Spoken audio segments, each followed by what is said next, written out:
The beginnings of the Norman story are hard to piece together. The evidence that survives is scattered and incomplete, much like finding fragments of old bones in the sand. Different historians have tried to assemble the pieces in different ways, sometimes ending up with very different pictures. What follows here is one way of telling the story, based on what is most likely from the little that we know.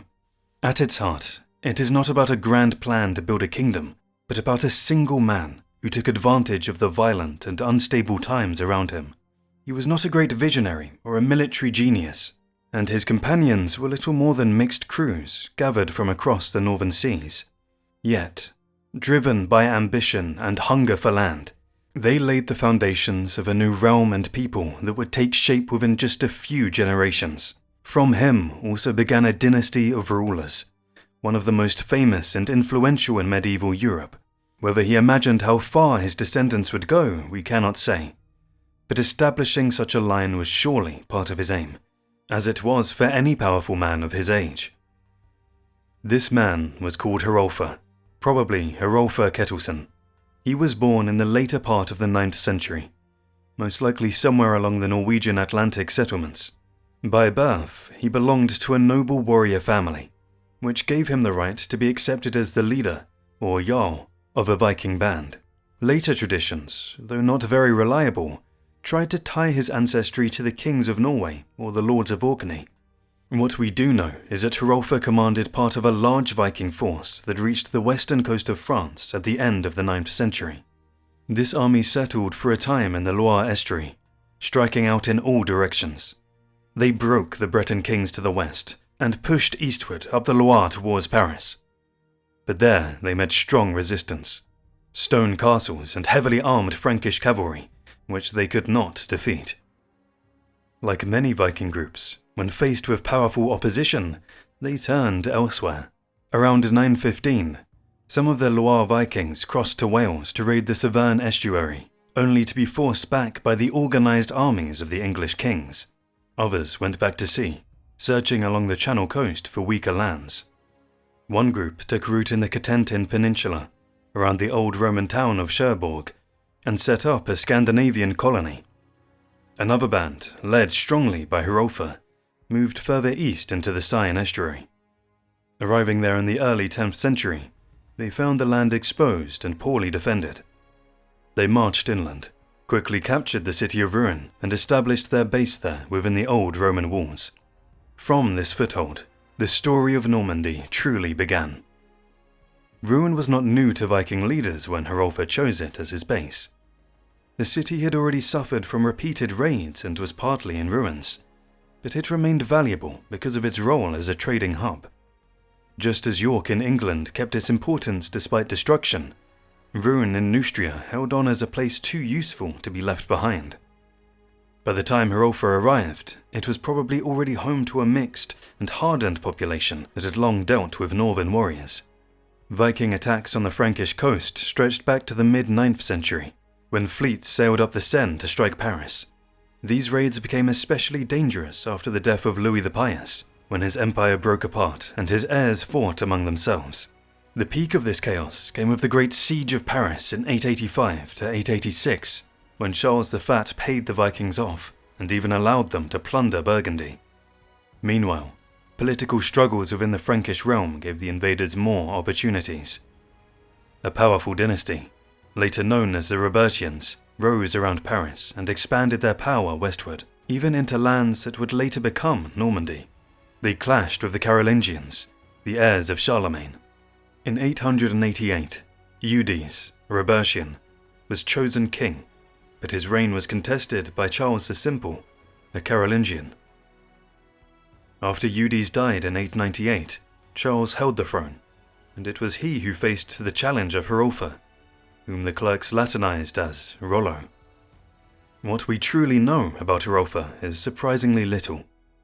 Aside from much later stories written by Dudo of St. Quentin, only a handful of contemporary references survive. The first comes from 918, when a royal document issued by Charles mentions land granted to the Northmen on the Seine, specifically naming Rollo and his companions.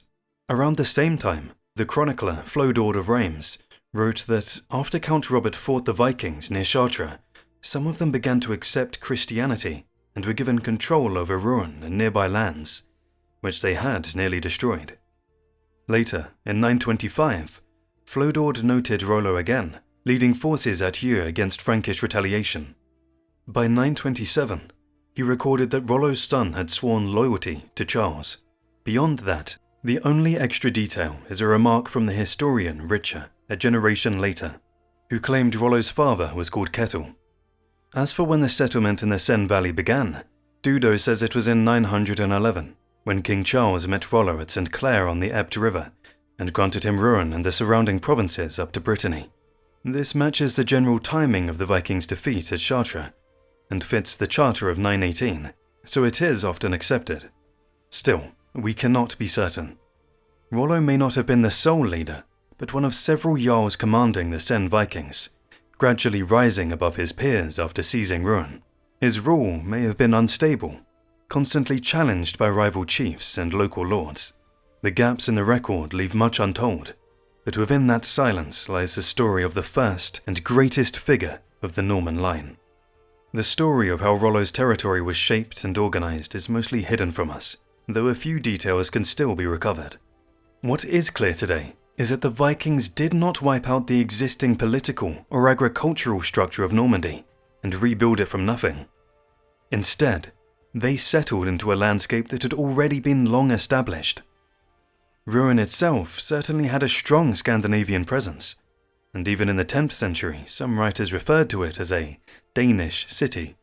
The nearby River Rebec still carries a Norse name.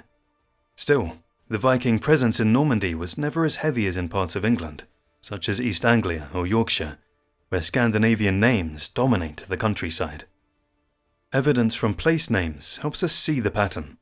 In some areas, the Pays de Caux, north of the Seine, the southern shore of the Seine Bay, and the northern Cotentin Peninsula, many villages bear names that trace back to Viking landowners. A good example is Borneville, meaning the estate of Bjorn. The first part of the name reflects the Norse lord who gained the land, while the second part, villa, is a long-standing Roman term for a rural estate. This shows that in many cases Vikings were not founding brand new settlements, but taking control of existing ones. Some new foundations did exist, shown by place names ending in tot, from the Norse toft, such as Kriketot and Ivetot. Even so, Scandinavian names never replaced or overwhelmed the older Frankish and Celtic ones. This matches what the chronicles suggest. Rollo and his men made Rouen their base, spreading their influence down the Seine Valley towards the sea, and taking strong positions in the Pays de Caux up to the region around Dieppe. These lands were likely the core of Rollo's domain, the coastal provinces that Flodord mentioned as granted by Charles the Simple. Beyond this core, the extent of Rollo's authority is harder to define. He received Rouen and its lands in exchange for loyalty to the Franks, and it was useful for both him and his allies to bring other Viking groups under his control. Later agreements suggest that he did expand westward, especially after the death of Robert of Neustria in 924. Robert's son-in-law, King Ralph, granted more lands, including the Bessin and Maine, to a group of Vikings, almost certainly Rollo's followers. This could mean two things. Either Rollo was asked to impose order over Viking settlers already active in those areas, or he was given lordship over Frankish lands to shield them from hostile bands based in Cotentin or Brittany. Either way, Rollo's influence gradually pushed beyond the Seine Valley and formed the beginnings of a principality that his descendants would turn into Normandy. By the mid-920s, the foundations of what would become Normandy were already being set. This was made easier by the fact that the region still carried the framework of Roman and Carolingian rule. In earlier centuries, West Francia, like the Roman provinces before it, had been organized around its old cities. Each city had a bishop, a count, and control over the surrounding district, known as a pagus. Rouen, in particular, had great importance as the seat of an archbishop whose authority stretched over a wide ecclesiastical province that reflected the long-gone Roman province of Lugdunensis Secunda. This ancient structure provided the skeleton on which Rollo's principality would be built. Traces of Rome were still visible in Rollo's day. Rouen preserved its 4th century Basilica of St. Mary, battered but still standing, alongside the 8th century Church of St. Stephen. It is possible that Rollo's baptism took place in one of these, or perhaps at the monastery of St. Ouen outside the city walls. What we do know is that he quickly established friendly ties with the Archbishop of Rouen. This alliance may have been as practical as it was spiritual, especially since most secular Frankish officials had disappeared during the years of Viking disruption. In this sense, Normandy was something new, but it was built upon old traditions. Much like how the idea of a united England was shaped by the Church, the Norman duchy came to life within the boundaries of Rouen's Church province, which evolved into the Norman Church of the following century. Rollo's last years remain uncertain.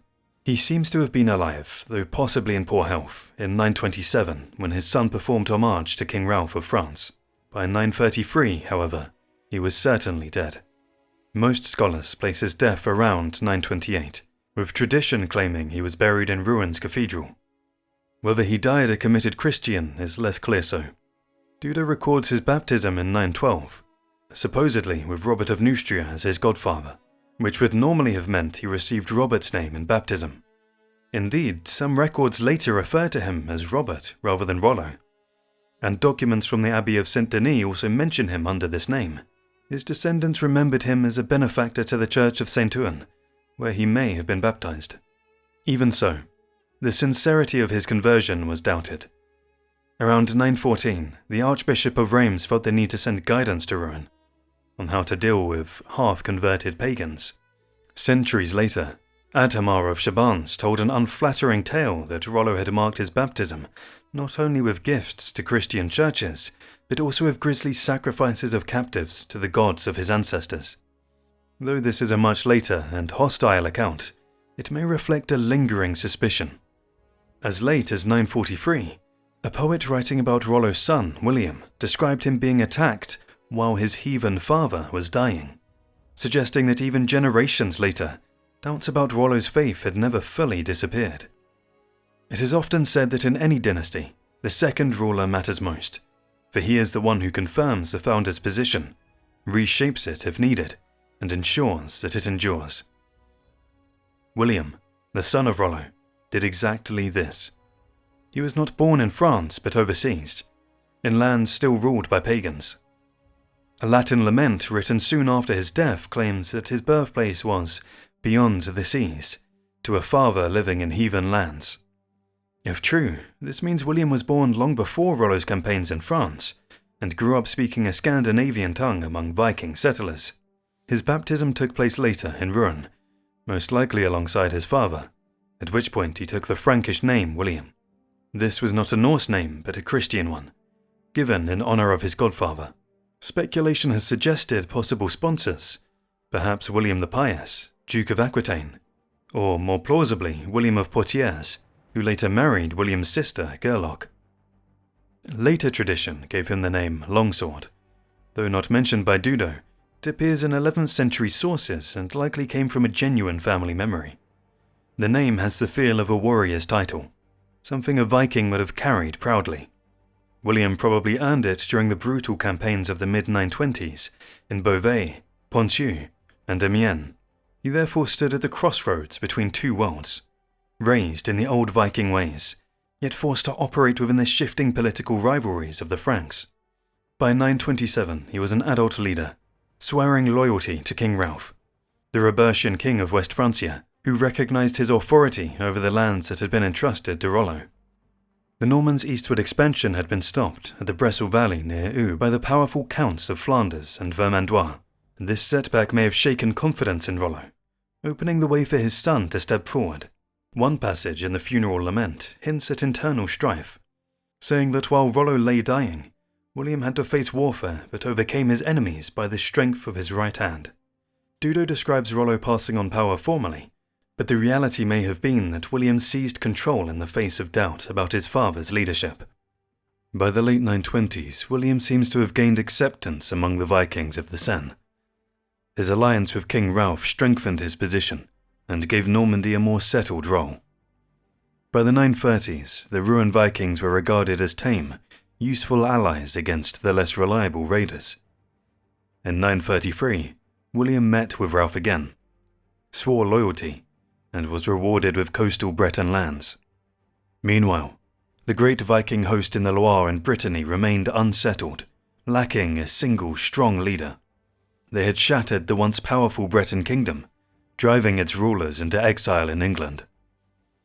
In earlier decades, the Bretons under Salamon had been strong enough to force Charles the Bald to grant them royal regalia and land, possibly even the Cotentin Peninsula. But now the balance of power had shifted.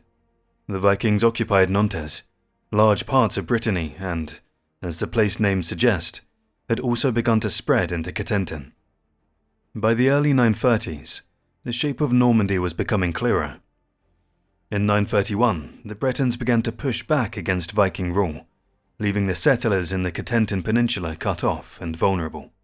These Vikings had not necessarily been tied to Rollo's men in ruin, but circumstances soon brought them under William Longsword's influence.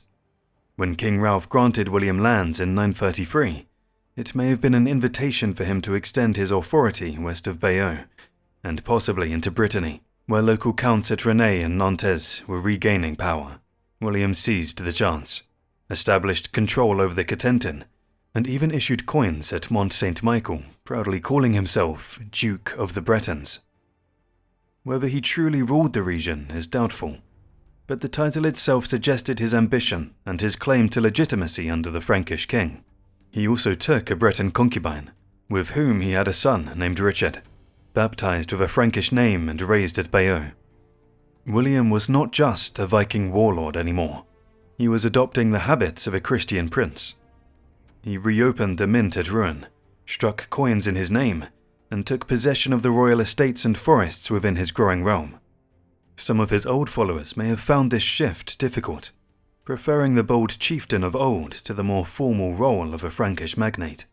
Dudo tells of a rebellion in 934, led by a rival called Rolf, who cornered William in Rouen. Forced to fight, William rallied his guard and defeated the uprising. True or not, the story reflects the tensions of turning a warrior band into a principality with order and hierarchy. As the decade went on, William and his circle, particularly churchmen, began shaping a new image for him.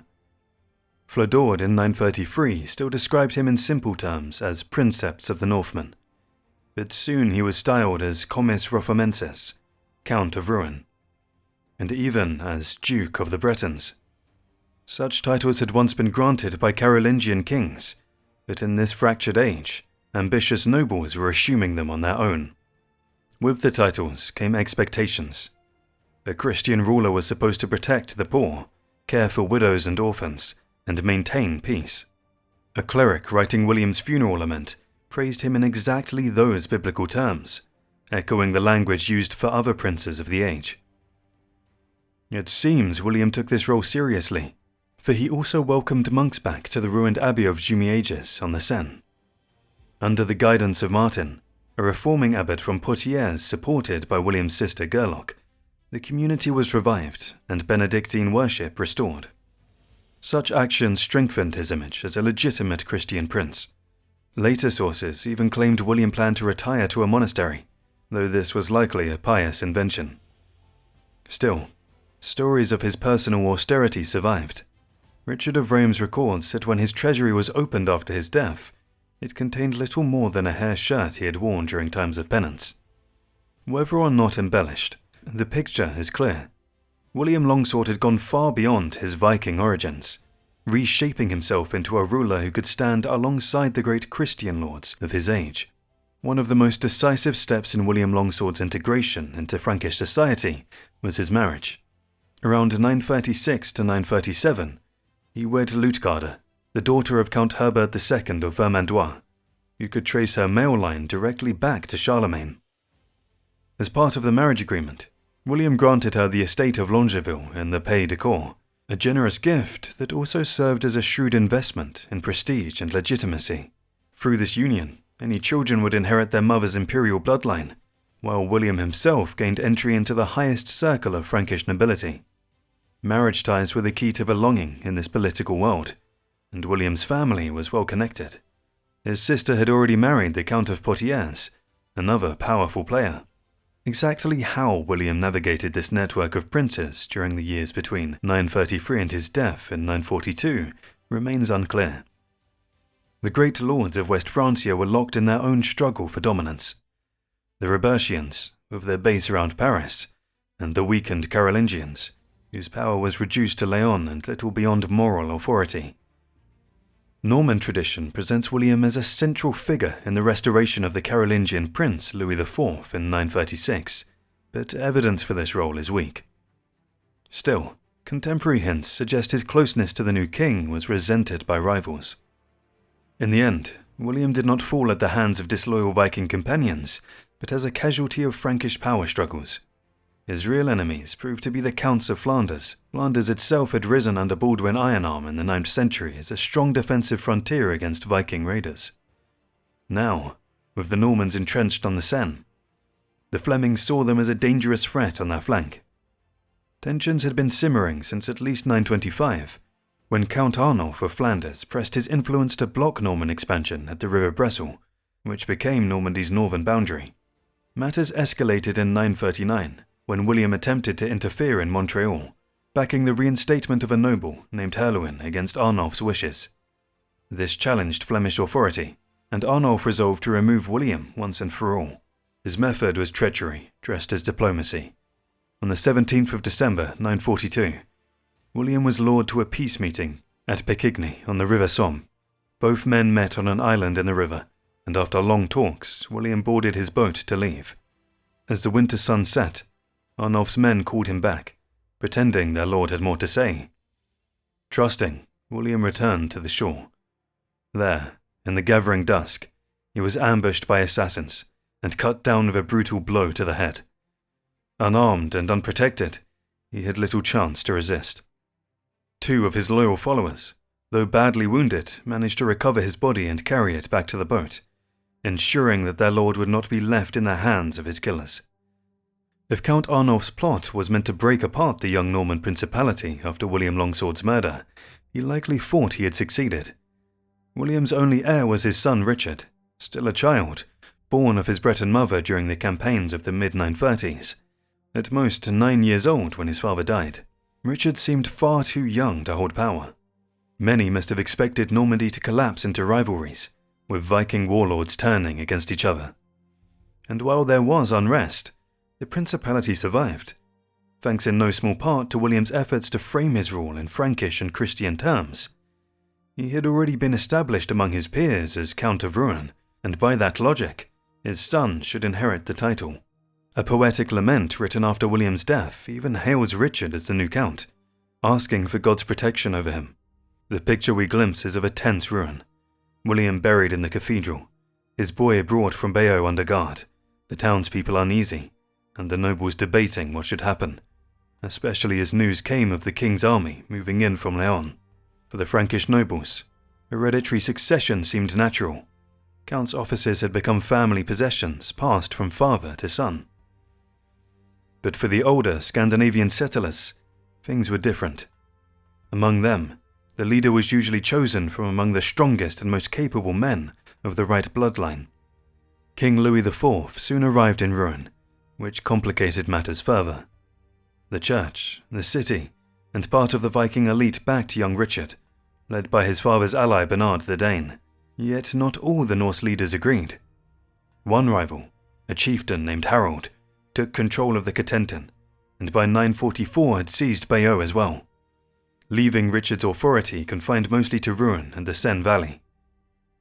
Flodord writes that Louis formally recognized Richard as William's son and heir, but he also arranged that some of Richard's followers swore loyalty to Duke Hugh the Great of the Robertian family.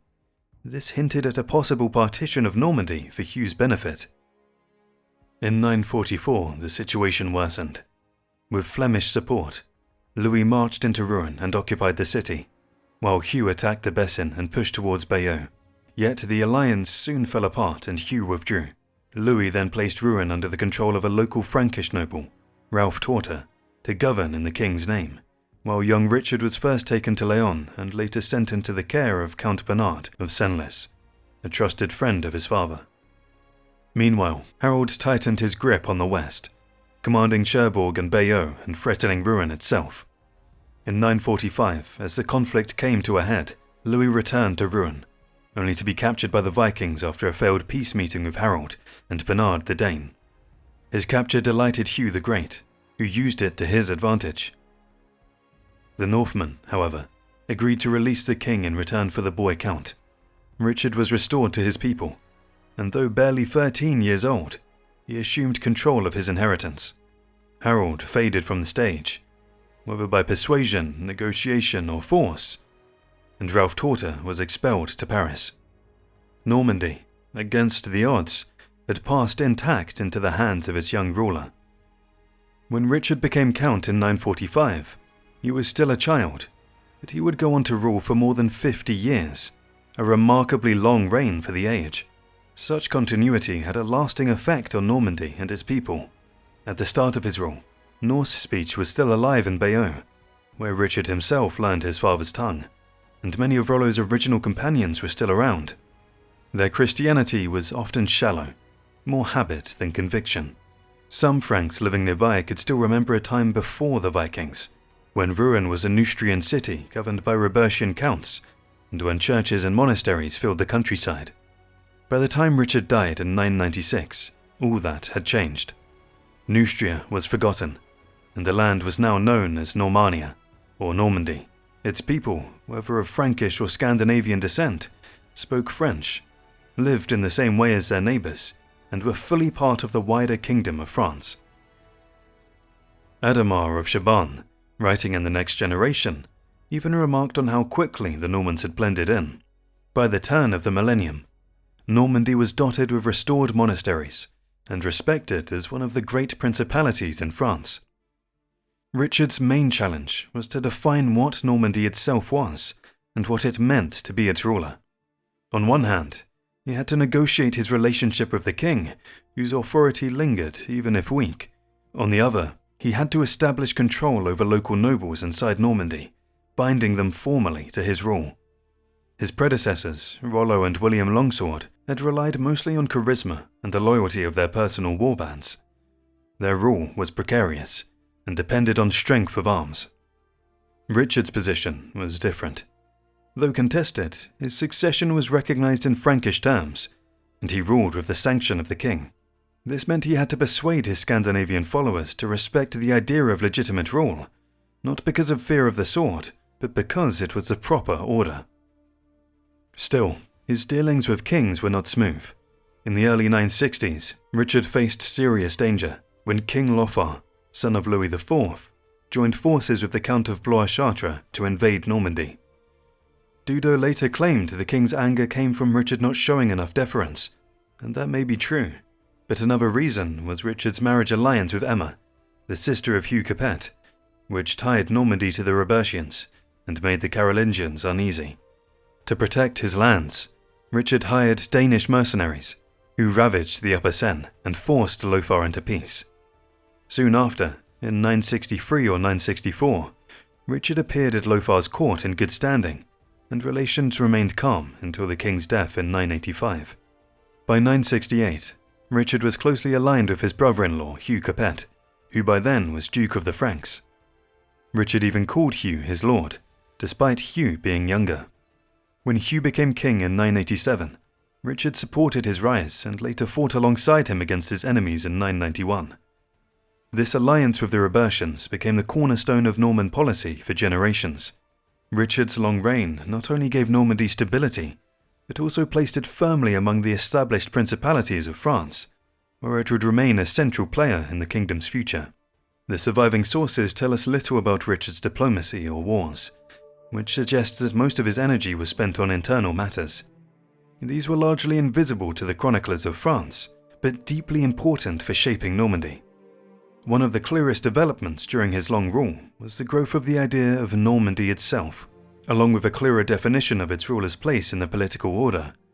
Richard, like his father, had styled himself Count of Rouen from the 930s through the 960s, but as time went on, he began seeking more prestigious titles.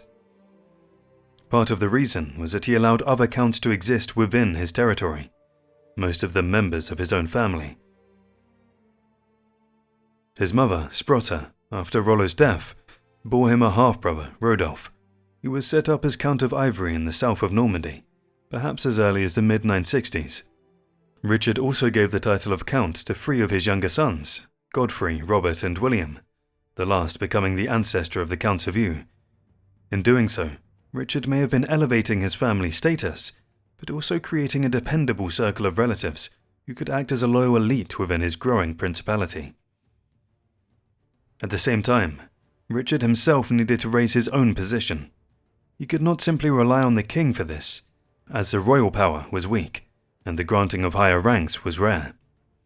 Earlier, in the 930s, William Longsword had briefly styled himself Duke of the Bretons, but Richard took a different path. In 966, King Lothar issued a charter for Mont St. Michael, in which Richard was called Marchio, Marquis, a title given to senior counts ruling frontier regions, and sometimes exercising authority over lesser counts. In 968, he was described as Inclitus Commis, a distinguished count in Roman terms, and in 990 a clerk even referred to him with the exalted Roman title of consul. All of this shows Richard striving to enhance the dignity of his office beyond the ordinary label of count. By the later 10th century, the notion of a land of the Normans was also taking shape. In 968, when Richard joined with Duke Hugh of the Franks in restoring lands to Saint Denis, the text referred to the joint duty of the gens Normanorum, the people of the Normans, and the gens Francorum. This seems to suggest that the Normans were now viewed as a distinct people under Richard's rule, no longer just Northmen on the Seine, but a settled community within recognized borders. Dudo of St. Quentin, writing some decades later, reinforced this idea with his image of Rollo seeing a vision of flocks of birds from all directions, symbolizing different peoples uniting to become Normans. By the end of the 10th century, the Normans had become one of the recognized regional groups of the West Frankish kingdom, alongside the Bretons and Aquitanians, each with rulers who bore elevated titles like Duke or Prince. It was only natural that Richard, too, sought such recognition. Some, like Risher of Reims, referred to him as Duke, though with contempt, calling him Duke of the Pirates. Others, such as Adhamar of Chabon, writing in the 1020s, refused to acknowledge this and continued to call him Count of Rouen. Even as late as 1023, Richard's son was still styled Count in a letter by Odo of Blois. Yet the direction was clear. During Richard's time, the idea of Normandy and its rulers' elevated status had firmly taken root. Richard I strengthened the idea of a Norman prince and a Norman people through careful and symbolic acts. One of the clearest examples came in 966, when he re-established a monastic community at Mont St. Michael. This was more than just a religious gesture. It was a statement that he now held authority over the Breton frontier his father had once controlled. In this, he followed William Longsword, who had restored the Abbey of Jumièges before his death. Christianity in Normandy had never vanished, but it had been badly shaken by the long years of Viking raids. A few great churches and monasteries survived, at Rouen, Saint-Ouen, Mont St. Michael, Jumièges, and Fécamp, but many had fallen into decline. Coutances, for example, did not have a bishop again until 1025. By restoring these religious houses, Richard was not just reviving faith, but asserting himself as the proper Christian ruler who oversaw it. Often, outside help was brought in to make this happen. The revival of Jumièges relied on an abbot from Poitiers, while Mont St. Michael was restored by monks from Ghent under Abbot Meunier. Richard also founded or revived communities at St. Taurin near Evreux and at Fécamp, where he expanded a chapel built by his father into a new monastery. His attempts to secure monks even reached Cluny, showing how determined he was to build prestigious abbeys under his patronage. By doing this, Richard was aligning himself with the tradition of great Christian princes who gained honor and legitimacy by supporting the church. He even placed his own son, Robert, as Archbishop of Rouen around 990, completing the restoration of the ecclesiastical hierarchy within his domain. Religious houses also gave something just as important as prayers: memory. Monks preserved the dynasty's legacy, writing laments for its leaders, keeping records of their burials, and creating annals that shaped how future generations understood them. At Jumièges, a monk had written of William Longsword's death. At Rouen, the first Norman rulers were buried and commemorated, and at Fécamp, Richard himself was laid to rest, his memory kept alive in its records. These communities built the narrative of the Norman dynasty as Christian lords, even remembering Rollo as Robert, the converted pagan who humbly walked barefoot in reverence for St. Owen's relics. Richard's final days in 996 were described with equal reverence. Falling ill, he left Bayeux for his beloved residence at Fécamp. There, he gathered his nobles, named his successor, and walked barefoot to take his last communion. Choosing to be buried at the doorway of the Abbey Church, he died on the 21st of November, his last words echoing the Gospel, "Into thy hands, O Christ, I commend my spirit." Dudo, who met him in his later years, remembered him as tall, dignified, with sharp eyes and a long white beard, a figure of wisdom and authority. Monks and clerics praised him as a protector of widows and orphans, a redeemer of captives, and a model Christian prince. But Richard's memory did not remain confined to pious chronicles. In Normandy, he became the subject of legend, known for his courage and strange habit of roaming Rouen at night, even confronting phantoms in deserted churches. Outside Normandy, other traditions painted him more darkly. Epic poets remembered him as Richard the Bearded, Richard the Old, or Richard the Red, colours associated with cunning or dangerous figures. Yet in the great French romances of the 12th century, Normandy was seen as so essential that even in tales of Charlemagne's time, its duke was imagined as Richard of old, clearly inspired by Richard I. Thus, with Richard's death, Normandy entered a new stage.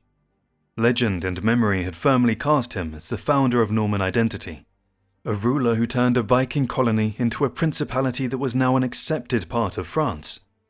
After him, history becomes clearer, but it was the myths and memories shaped in his lifetime that gave later Norman rulers their sense of destiny. Women played a significant part in the earliest days of the Norman dynasty, though we must be careful about how we understand male-female relationships in the 10th century. Marriage at that time was very different from what it later became under stricter Christian rules. The idea of marriage as a formal, exclusive, church-blessed contract between a man and a woman did not yet exist. Instead, marriage was usually arranged between families, often negotiated by the fathers, and the crucial moment was not vows spoken in the church, but the exchange of property that sealed the union. A priest might say mass at the celebrations, but this was optional, not essential. These unions were not always exclusive. A man might already have a partner before marrying, and he did not necessarily dismiss her when he gained an official wife. Wealthy men frequently took new partners after marriage as well, women often called concubines in Latin writings. These women had their own households separate from the wife's, and their children could still inherit from their father. In fact, every early Norman ruler was born to a concubine rather than to a formal dynastic marriage. Later Norman chroniclers, writing in the 11th century when the church was tightening its grip on marriage, were uncomfortable with this fact. William of Jumièges called such women wives, according to Danish custom, more Danico, implying that the Norman founders followed old Viking habits rather than proper Christian ones. Gilbert Crispin, writing even later, blamed old Danish ways for Norman clergy in the early 11th century, who married, fathered children, fought and lived less than saintly lives. In reality, the Normans were no different from their Frankish neighbours. Even Charles the Simple, king of the West Franks, had both a wife and a concubine, by whom he fathered 4 sons. It was only in the late 11th century that concubinage began to look scandalous, and children born outside formal marriage were increasingly branded as bastards and cut off from inheritance. The first concubine remembered in Norman history is Poppa, said by William of Jumièges to have been Rollo's partner, more Danico. Dudo, writing earlier when such arrangements were not condemned, simply states that Rollo and Poppa were lovers, and adds that she was the daughter of a Frankish count captured when Rollo took Bayeux. Whether this is true or not, It suited Dudo's purpose to present the mother of William Longsword as both noble and Christian. Dudo also records that Rollo later married Gisla, daughter of King Charles the Simple, though he claims she bore no children and fell out of favour after dishonouring her husband. William of Jumièges, writing with more tact, suggested that Rollo set Popper aside during this marriage and only returned to her after Gisla's death. Dudo, writing 2 generations earlier, had felt no need for such careful storytelling. William Longsword, like his father before him, maintained a long relationship with a concubine as well as entering into a formal, dynastic marriage. His partner was a Breton woman named Sprotta by William of Jumièges, though Dudo does not record her name, only acknowledging the relationship and describing it as marriage. Dudo, eager to portray William as a reluctant man of flesh, even claimed he only took a woman to bed after being pressured by his nobles to provide an heir for the sake of stability. This seems doubtful, especially since William also married Luitgard, daughter of Count Herbert of Vermandois. That marriage came with land, the estate of Longueville in the Pays de Cour, and Luitgard later remarried Count Theobald of Blois, bearing him children. Sprotta, however, lived separately in Bayeux, where she gave birth to Richard, William's heir. Had William and Luitgard produced children, their Carolingian blood would have likely given them priority, but that union remained childless. After William's death, Sprotta remarried a man named Esperling, who controlled the mills at Pita near Rouen. With him, she had more children, including Rodolphe, who was raised to the rank of Count of Ivory by his half-brother Richard I. Rodolphe's male line died out, but through his daughters and granddaughters he became connected to some of the leading Norman aristocrats, including William Fitz Osbern, one of the most famous lords of the 11th century. Richard I followed the family pattern. Like his father and possibly Rollo, he combined political marriages with private liaisons. He had many partners and acknowledged numerous children, making full use of his wealth to provide for them. His marriage to Emma, sister of Hugh Capet, seems to have lasted only until her early death in the 960s. After that, his main companion was Gunnar, a wealthy Danish woman from western Normandy. First his concubine, she later became his official wife, and their union strengthened his ties to a powerful regional family. Gunnar's kin became one of the great aristocratic houses of Normandy, and through her sister's marriages the dynasty linked itself to many leading nobles. By the early 11th century, descendants of Gunnar and her sisters included not only major Norman counts and barons, but also King Henry I of England. With Gunnar, Richard had his heir, Richard II, along with Robert, Archbishop of Rouen and Count of Evreux, Morger, Count of Corbeil, and other sons including Robert of Mortain and William Godfrey of Eu. He also fathered many daughters who were married into influential families. Emma became Queen of England, wedding both King Ethelred II and later King Knut. Her wives married into Brittany, and Matilda became Countess of Blois. By the 3rd generation, the Norman dynasty had fully woven itself into the web of European princely families, securing alliances with both the Capetians and the English royal house. These marriages brought prestige, diplomatic strength, and protection. At the same time, junior members of the dynasty founded new lines of nobility, took church offices, and spread Norman influence further. In this way, the first rulers of Rouen not only created a duchy, but also laid the foundations of its aristocracy, showing how quickly outsiders could rise to dominate the politics and society of their adopted land. It can be argued that the powerful West Saxon dynasty in England helped shape the birth of Normandy. In the late 9th century, English resistance pushed Viking raiders away from its own shores and down towards Brittany and Neustria, where Hrolfr and his followers eventually settled. In much the same way, the decline of West Saxon power under King Ethelred II at the end of the 10th century gave new life to Viking activity, this time drawing them back across the Channel. England's wealth and weakness made it an attractive target, and in the 980s new waves of raiders, and even the Danish royal family itself, set their sights upon it. This revival of Viking enterprise inevitably affected Normandy, pulling it back into contact with the northern world, and tying its fate once again to England. One of the central debates about Normandy's development has been how quickly it shed its Viking character. Historians have long asked how large a portion of the duchy's population was truly Scandinavian, how long Norse speech and customs survived, and how far the Frankish political and social systems remained intact. The evidence does not allow clear answers, but some points are agreed. By around 1000, most of the population was Christian and French-speaking, and families were abandoning obviously Norse names in favour of Frankish ones. The ruling dynasty had for 3 generations married into Frankish and Breton families, and native Franks were prominent in both church and state. Some of the strongest aristocratic houses, such as the Tosnes, were of Frankish origin. Other families, like the Taissons from Anjhu and the Girouis from Brittany, also established themselves in Normandy during this time. Later stories tried to give such families distant Norse ancestors to strengthen their Norman credentials, but the reality was that immigration from Frankish regions was just as important as Scandinavian settlement. Even so, Normandy did not cut itself off from the north. Rouen, the chief city, remained a vital trading centre and one of the main gateways for northern commerce into France. Some have even suggested that Vikings took the city before Rollo's arrival to use it as a base for selling slaves and plunder taken from across Western Europe. Whether or not that is true, Rouen's resilience and commercial value are clear, and much of its prosperity continued to depend on trade with the north. Coins minted in Rouen have been found in Scandinavian hoards dating into the 11th century, showing that Norman money was circulating widely in Viking lands. There are also glimpses of how closely Normandy remained tied to this wider northern world. A satirical poem written by a clerk named Garnier of Rouen tells a story of Moriut, an Irishman once enslaved by Vikings who ended up in Normandy.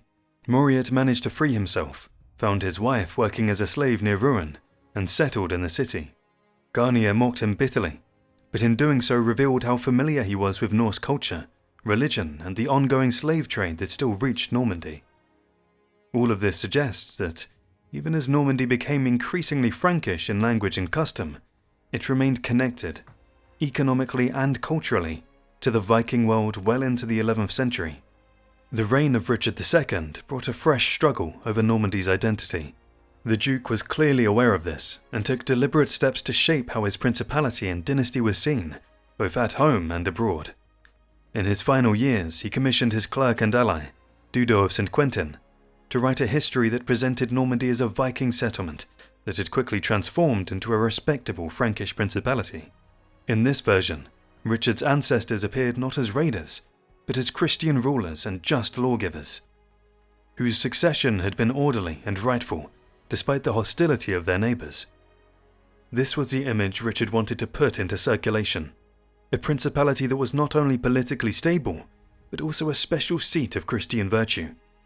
He may have been especially eager to promote this picture because the realities of his reign sometimes seemed to pull Normandy back towards its Viking roots. In the final decades of the 10th century, Viking raiding across the Channel had revived. English coasts were attacked repeatedly in the 980s, and raiders regularly found Norman ports open to them. Richard I had once hired Viking mercenaries in the 960s, and memories of this lingered. Whether out of fear of attack or a sense of kinship, Normandy tolerated these visitors, turning its harbours into markets for their loot. The practice scandalized Christian opinion, reaching even Rome, and by 991 a treaty was arranged between King Ethelred of England and Richard I, pledging that Normandy would no longer harbour the king's enemies.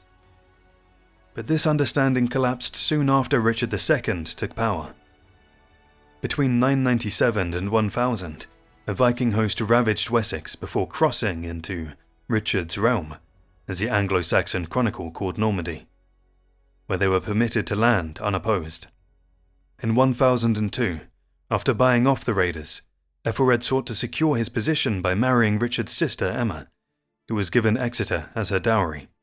The plan was to block Norman support for Viking fleets, yet the strategy was undone almost immediately by Ethelred's decision later that year to order the massacre of Danes in England, provoking King Sweyn of Denmark to launch his own full-scale conquest. Unlike earlier pagan invaders, Sweyn was a Christian king, free to operate within the same diplomatic networks as the Normans. The Anglo-Norman alliance soon faltered. William of Jumièges records that Ethelred sent an expedition against Lower Normandy, which was swiftly defeated by the mounted forces of Cotentin. Though undated, this may have taken place during the English naval mobilization of 1008 to 1009, when internal quarrels crippled Ethelred's fleet. By 1013, with Ethelred's authority collapsing, Richard II openly turned to Sweyn. He welcomed the Danish king at Rouen, agreed to provide markets and shelter for his forces, and sealed a dynastic peace that assured lasting friendship.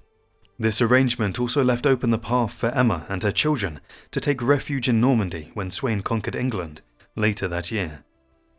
From 990 to 1014, Normandy lived in the shadow of renewed Viking power. To the kings of England, Denmark and Norway, the Normans were still part of the northern political world, not merely distant cousins. This ambiguous position offered both opportunities and risks. Closing Norman ports to Viking fleets might have satisfied the English, but could also have brought devastating reprisals. To allow them in, however, meant that other French princes would be reminded of Normandy's Viking origins. In these years, while Normandy was drawn back into northern affairs, its place among the French principalities seemed less secure, and Richard II's efforts to assert a wholly Frankish identity were constantly undermined by the realities of events on the Channel. In the early 11th century, Normandy's identity was still uncertain. Writers like Richard of Rheims scorned the Normans as pirates, and Richard II as their Duke of Pirates, a reminder that many still saw them as outsiders. Richard himself did not help this reputation when, during a border war with Count Odo of Blois in 1013 to 1014, he hired Viking mercenaries, including Olaf Haraldsson, later King of Norway, and Lackman, a Norse leader from the Isles. Their presence alarmed the French, and King Robert II quickly intervened to end the conflict. Richard's ties to the north grew stronger when his widowed sister Emma married King Knut of Denmark, further blurring the line between Normandy's Frankish and Viking identities. Despite this, Richard's policies at home showed him as a loyal Frankish prince and ally of the Capetian kings. Like his father, he supported the monarchy against rivals such as the Counts of Blois, sending troops to Burgundy in the early thousands, and working closely with King Robert. He also strengthened dynastic ties, marrying his daughter Adelaide to Count Reginald of Burgundy, and himself wedding Judith of Brittany, which later allowed him to play a role in Breton affairs. Richard pursued a careful border policy, allying with smaller counts near Normandy's frontiers to create a buffer against powerful neighbours like Blois and Anjou. He granted Elbeuf to Count Drogo of Amiens, and built ties with Welleran of Melun, securing friends along the Seine Valley. Within Normandy, his rule resembled that of other French principalities.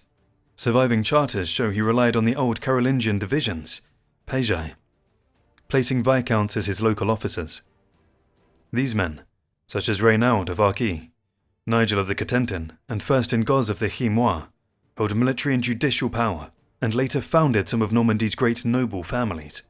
Thus, while outsiders still saw the Normans as half Viking, Richard II worked steadily to root his duchy within the Frankish world, combining dynastic marriages, alliances, and local administration to secure its place. During his reign, Richard II worked hard to present himself as more than a regional count. His charters often described him as Duke by God's grace, a title echoing royal style and linking his rule directly to divine favour. He also introduced court officials such as chamberlains, clerks, a notary, and even a chancellor, giving his court a dignity that rivaled kingship. Especially notable since the Capetian kings themselves had abandoned many of these roles at the time. His clerk, Dudo of St. Quentin, reinforced this image in his writings, turning Rollo and William Longsword into Christian princes of noble character, smoothing over their Viking past to suit Richard's ambitions. Richard also showed his piety through rituals at Fécamp, where he built a great abbey near his palace. Each Easter, he and his family would bring offerings to the monks, and he would serve them food with his sons, Richard and Robert, as if to show humility and unity. Yet the very emphasis on family harmony suggests there may have been tension between the brothers. A charter from 1025 calls both sons Richard's heirs, perhaps deliberately avoiding choosing between them. When Richard II died in August 1026 at Verkamp, his elder son Richard III was the clear successor.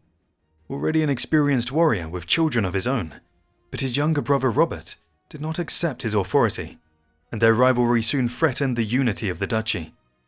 Unlike Richard I, who had carefully managed succession by directing brothers into the church or other roles, Richard II could not prevent fraternal conflict.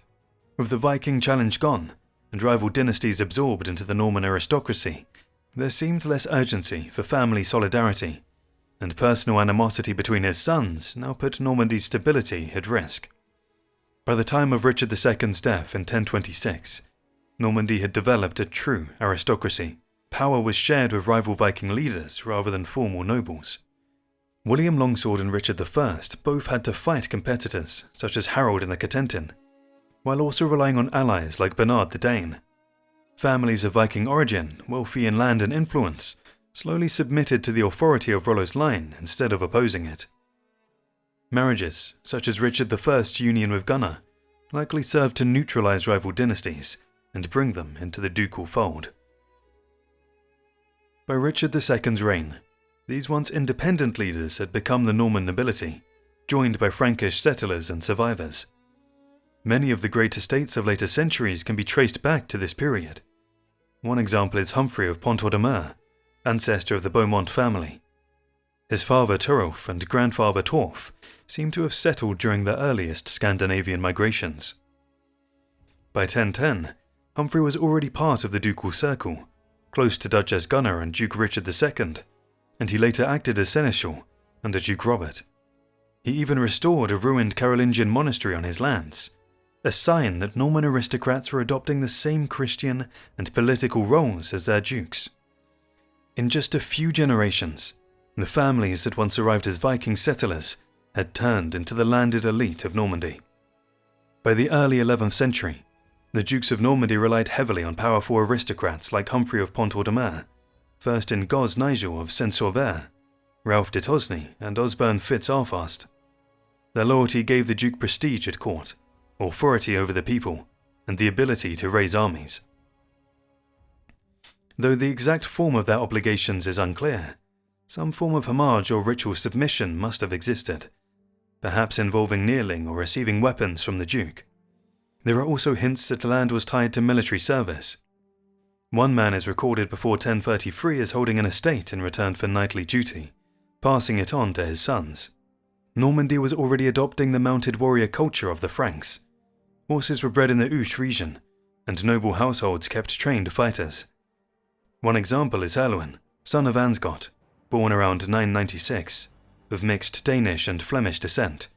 He became a knight in the service of Count Godfrey of Eu, and later Count Gilbert. Famous as both a warrior and a man of honour, Herluin gained lands, allies, and eventually founded the Abbey of Le Bec-Holuin in 1034, where he served as abbot and was later revered as a saint. His life shows that by 1000, Normandy had a true knightly class, living for chivalric deeds and recognition as skilled men-at-arms.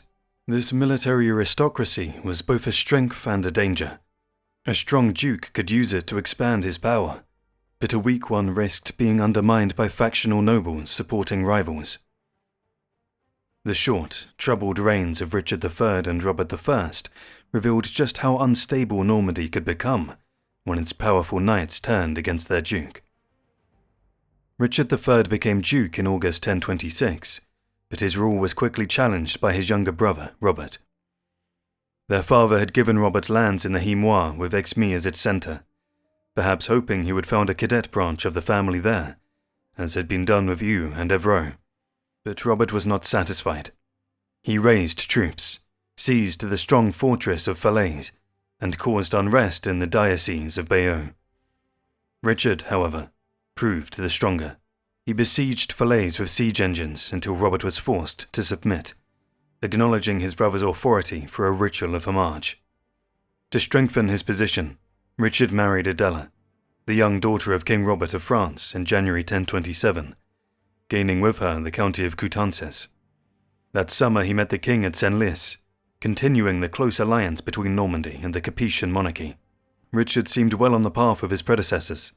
He was a capable soldier, a king's son-in-law, and already had a son and 2 daughters by a concubine.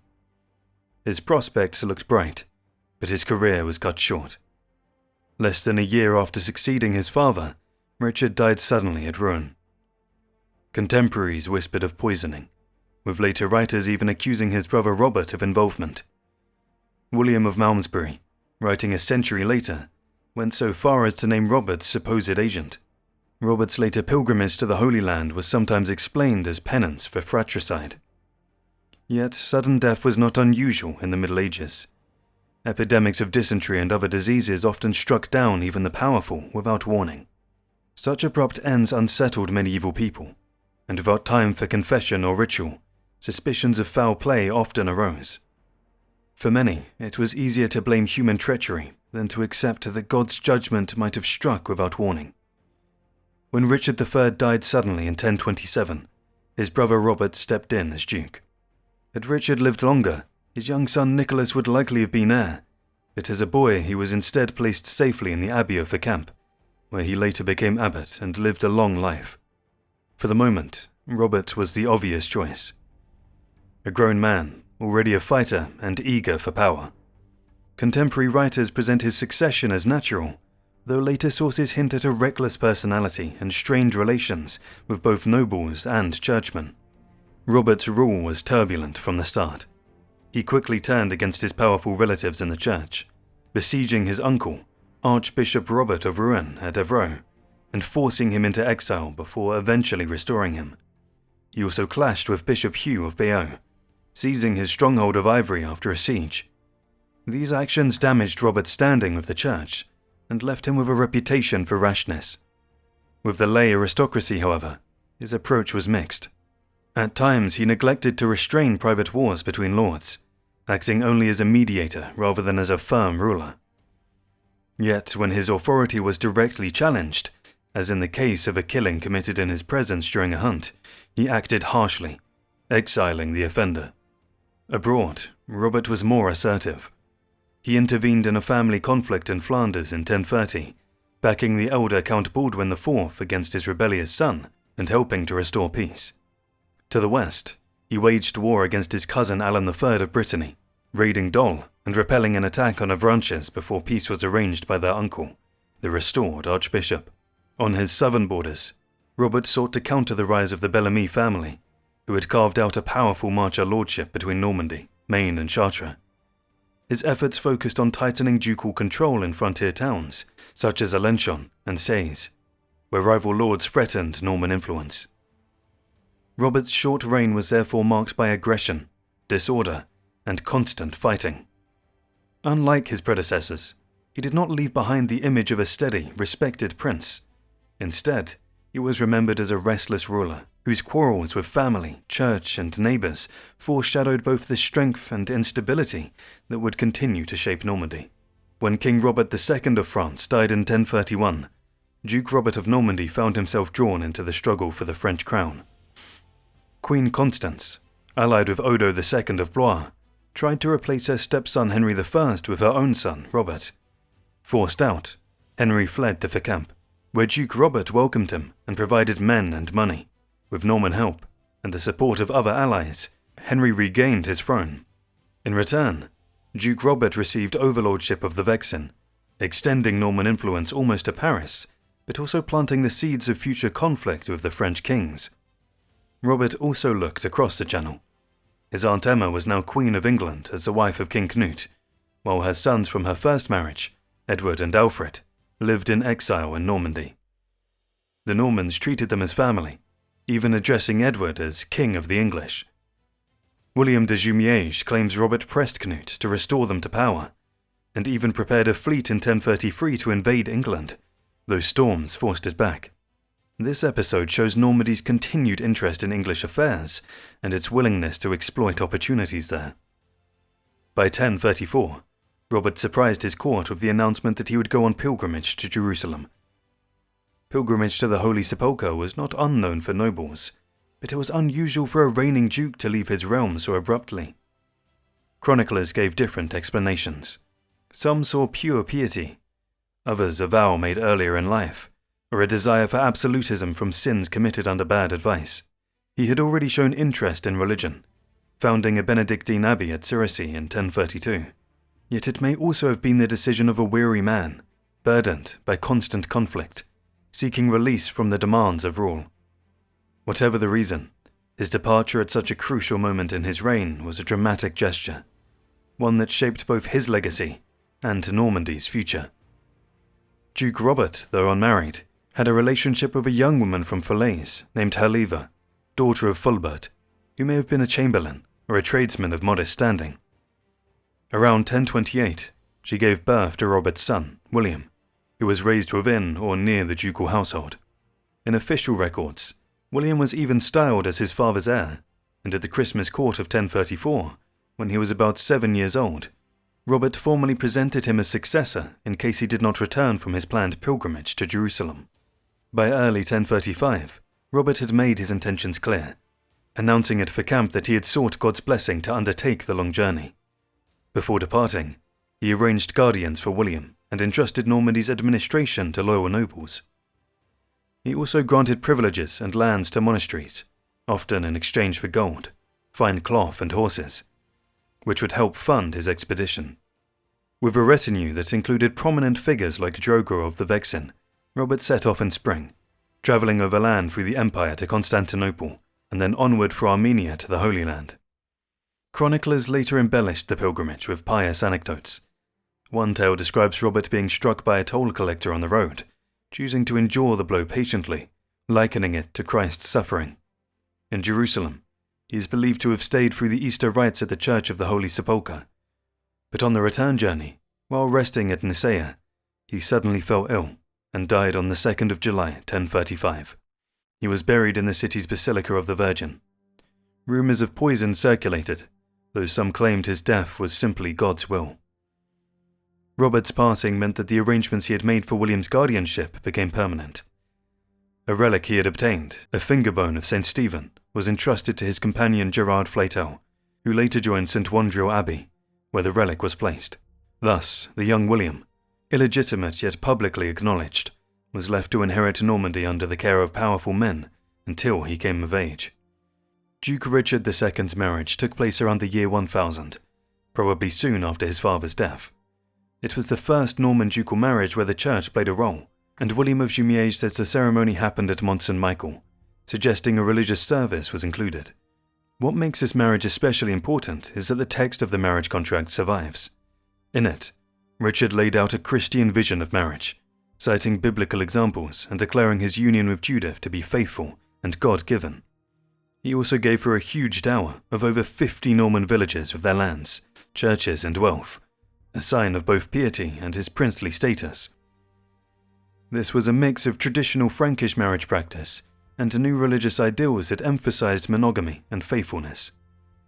A generation later, Richard III's contract with Adela of France went even further, using the words of St. Augustine and stressing marriage as a union for producing children rather than pleasure. Women in the ducal family became highly influential through these marriages and the wealth they controlled. Gunna, widow of Richard I and mother of Richard II, remained one of the most powerful figures at court until her death in 1017. She was regularly present in charters, often listed before her daughters-in-law, and her advice was considered central to her son's rule. Her large estates and kinship ties also made her a force in Norman politics. Nephews like Osbern Fitz-Arfast and Humphrey de Viers rose to prominence largely thanks to her.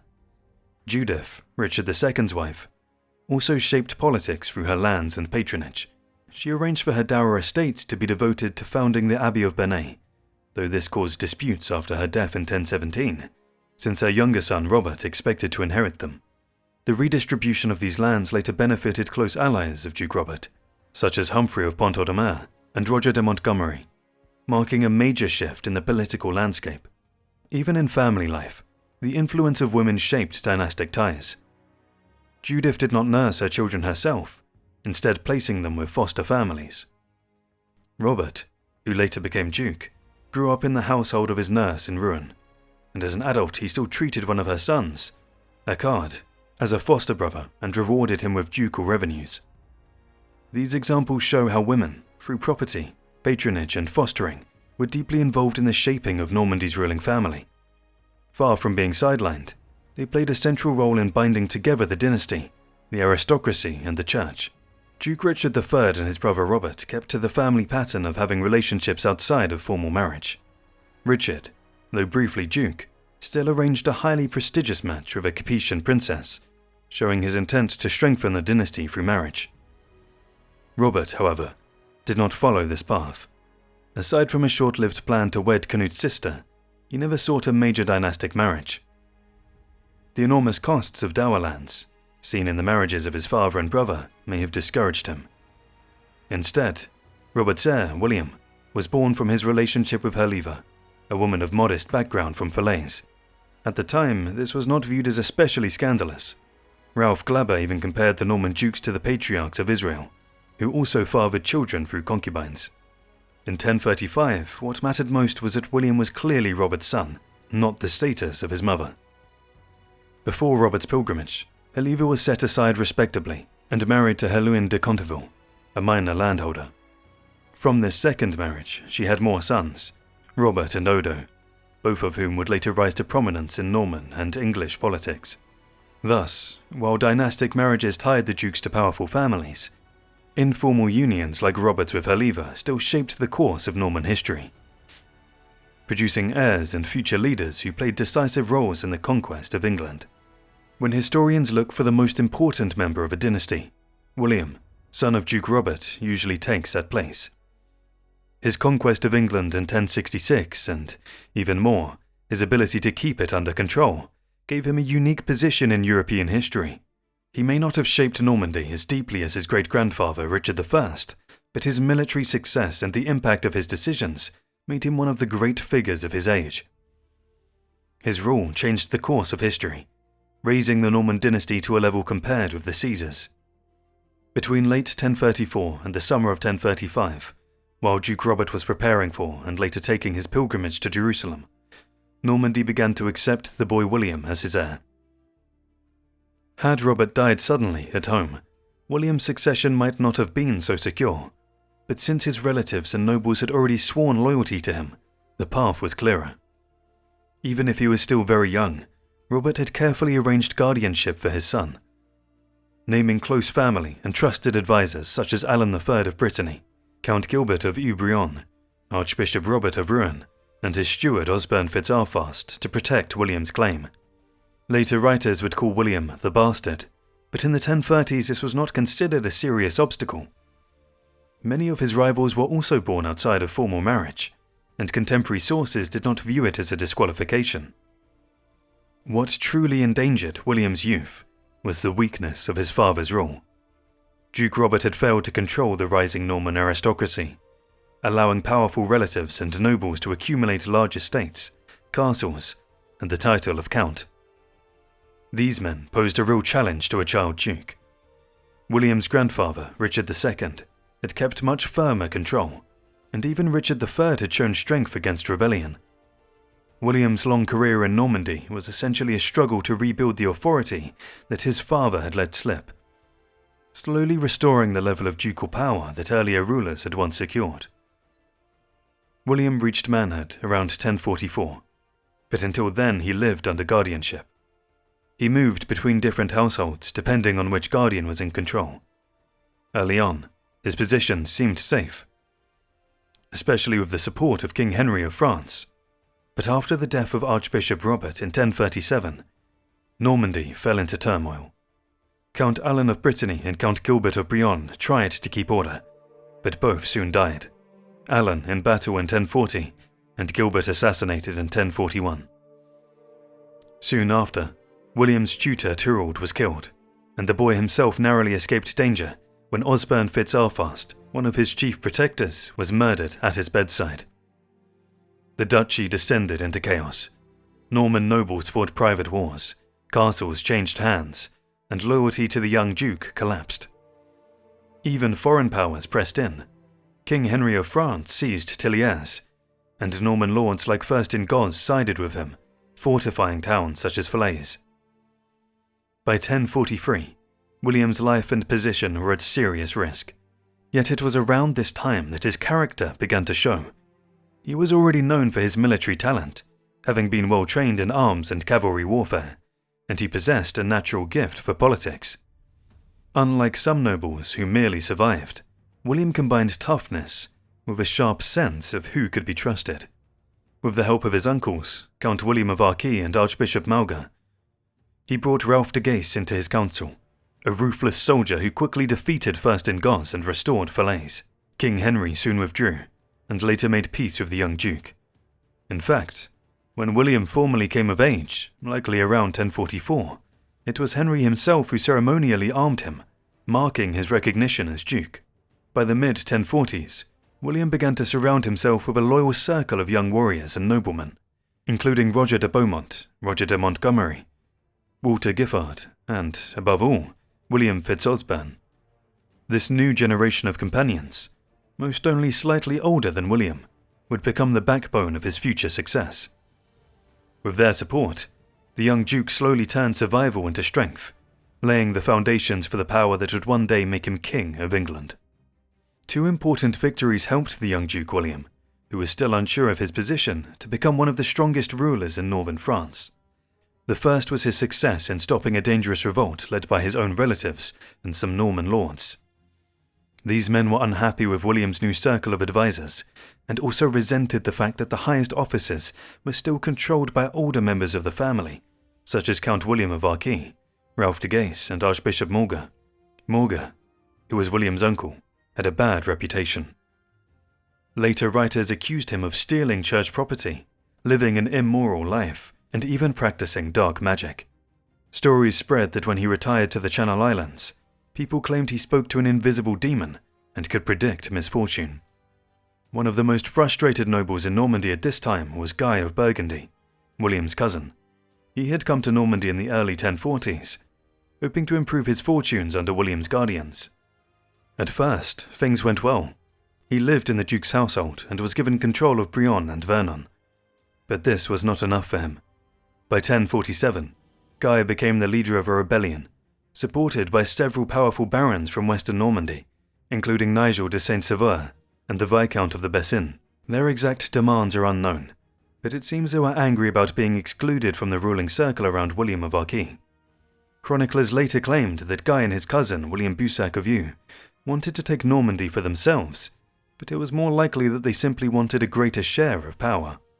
The young duke asked King Henry of France for help, and the king quickly brought an army to Normandy. The two sides met in battle at Val Dunes, near Caen and Falaise. With Henry's experience and support, the rebels were defeated, though the king nearly lost his life when he was unhorsed by an enemy knight. Guy retreated to Brionne, where William besieged him until 1049. Eventually, Guy surrendered, was forgiven, and returned to Burgundy. William Boussac, meanwhile, lost his lands and went into exile. He later married Adelaide, the heiress of Soissons, and started a short-lived branch of the Norman dynasty there, which ended in 1148. Later writers saw the Battle of Val Dunes as the true beginning of William's independent rule. Before this point, he had been treated as a figurehead under the control of others. After 1047, however, he was viewed as a powerful warrior and leader. That same year, the Truce of God was declared at a council in Caen, placing church penalties on private wars and lawlessness. This move strengthened William's position even further. With Normandy more stable, he was able to focus on wars outside his duchy, giving restless knights an outlet for fighting and plunder. Between 1047 and 1052, William built both his reputation as a ruler and as a warrior, showing that he had finally secured his place as duke. Normandy soon faced danger from outside. In 1051–52, the duchy clashed for the first time with Anjhu, a rising power in northern France. The Angevin counts had started centuries earlier as protectors of the Loire Valley against Viking and Breton raids, but by William's time, their power had grown greatly. Count Geoffrey Martel, who ruled from 1040 to 1060, had already expanded his influence by defeating the Counts of Blois and capturing Tours. With Blois weakened, Geoffrey turned his attention to Maine and the Norman frontier. At first, Duke William actually fought alongside King Henry of France against Geoffrey. In 1049, William and his knights showed great skill during the capture of the castle of Moléherne, where his talent in mounted combat earned praise even from his enemies. But according to chroniclers, King Henry himself grew jealous of William's rising reputation. By 1051, Geoffrey had taken control of Maine and even pushed into Norman lands, seizing Domfront. William could not let this pass. He besieged Domfront and at the same time moved on Alençon. When defenders mocked his mother's humble background, William punished them with shocking cruelty, chopping off the hands and feet of 32 prisoners. The harsh act terrified the townsfolk, and Alençon soon surrendered. Domfront followed soon after, showing that William would not tolerate insults or disloyalty. Although Geoffrey lost ground in this campaign, the larger threat remained. In 1052, the political situation changed dramatically when King Henry, once William's ally, chose to side with Geoffrey instead. This broke a century-long tradition of friendship between the kings of France and the dukes of Normandy. The split had major consequences. It pushed Normandy into open rivalry with Paris, leading to a cycle of wars that would last until the duchy itself was absorbed into France in 1204. At the same time, William's own family alliance fell apart. Since his childhood, uncles and cousins had guided him, but by now he was a grown man, married, and building his own circle of trusted followers. He relied on close companions and his half-brothers Robert and Odo, rather than the older generation of relatives. This shift left his uncles sidelined and angry. By 1052, Archbishop Malga and Count William of Arquis openly opposed him. The latter raised a revolt in 1053, supported by his ally Count Enguerrand of Ponthieu. William responded firmly. He besieged Arquis, though its strong position made it difficult to capture. The crisis escalated when King Henry entered Normandy to aid the rebels. Outnumbered, William nevertheless managed to outmaneuver his enemies, luring the men of Ponthieu into an ambush where their count was killed. The king, seeing the balance had turned, withdrew. With no further support, Arquis surrendered, and Count William went into exile in Boulogne, though his nephew still granted him income from his land so he could live in dignity. Archbishop Malga, meanwhile, was forced into retirement by a church council in 1054. He withdrew to Guernsey, where he lived for many years in disgrace, feared by many but never again in power, until his death by drowning. King Henry did not give up on Normandy, even after failing at Arquis and watching Count William of Arquis' revolt collapse. In the early 1050s, he tried again, gathering large armies in the hope of frightening Duke William into submission. But Normandy was not a weak or unstable land that needed to be overawed. When the invasion came in 1054, the king split his forces into two. One army, with Henry and Count Geoffrey of Anjou, attacked Evreux to the south, while another, led by Henry's brother Odo, advanced north of the Seine. William chose to confront Henry himself, but sent his cousin, Count Robert of Eu, to deal with the northern force. At Mortimer, Robert caught the French while they were plundering and destroyed them completely. The victory was so overwhelming that William quickly sent word to the king, mocking him with the news. Shocked, Henry broke off his campaign and pulled his men out of Normandy. By then, William had gained not only control of his duchy, but also a fearsome reputation. For the next several years, Normandy, France and Anjou fought on and off, mostly in the borderlands of Maine. This county, with its capital at Le Mans, lay between Normandy and Anjou, and both powers wanted to control it. Geoffrey Martel of Anjou had already weakened Maine's ruling counts, so William began his own push there in the mid-1050s. His strength was also shown by his marriage to Matilda of Flanders around 1050. Though she brought little land, the marriage gave William recognition as a great prince, and secured peace on his northern frontier, since her father was one of the strongest lords in France. Matilda was also King Henry's niece, so at the time the match looked a way to reinforce William's bond with the crown. Yet William's neighbours still saw Normandy as a threat. Chroniclers claimed that nearly every prince in northern France was out to bring him down in the 1050s. But this was less about his weakness and more about his growing strength. By 1054, William began building castles inside Maine to secure the frontier. At Ambrières, he raised a new fortress that alarmed the local lord of Mayenne, a strong ally of Anjou. Geoffrey of Anjou tried to help his supporters tear it down, but William marched quickly with enough men to force them back. The Lord of Mayenne, realizing William's growing influence, even made an alliance with him. Geoffrey, however, was not finished. In 1057, he and King Henry launched what they hoped would be the final blow against William.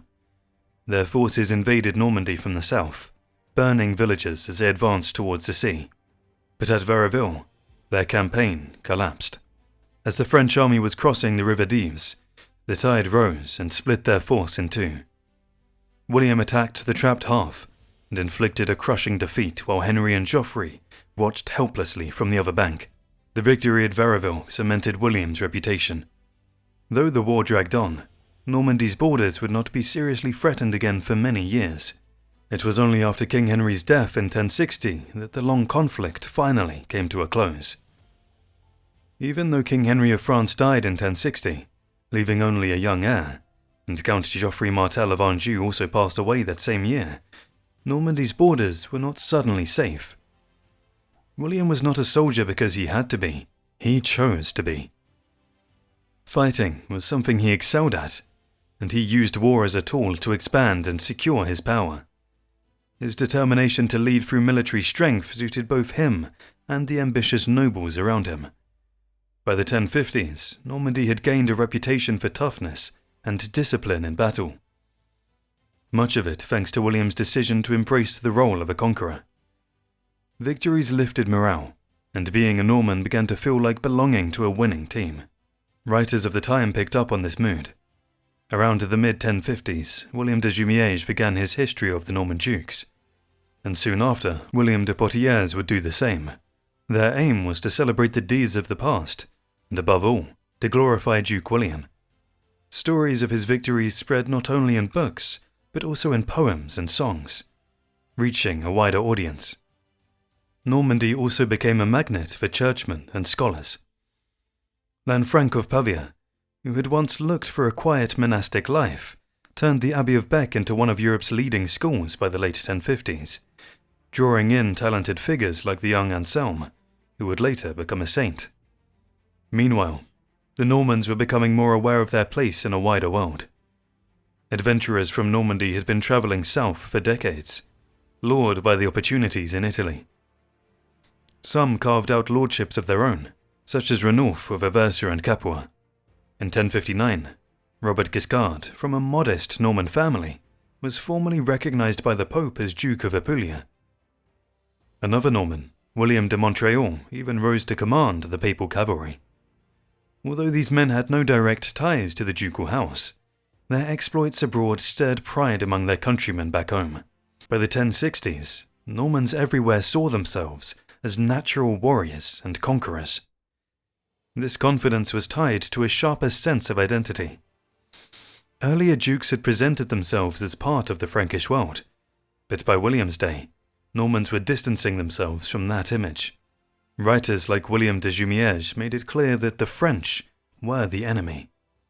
The breakdown of the alliance with the Capetian kings in 1052 only reinforced this feeling. William was not a loyal helper of the French monarchy like his ancestors had been.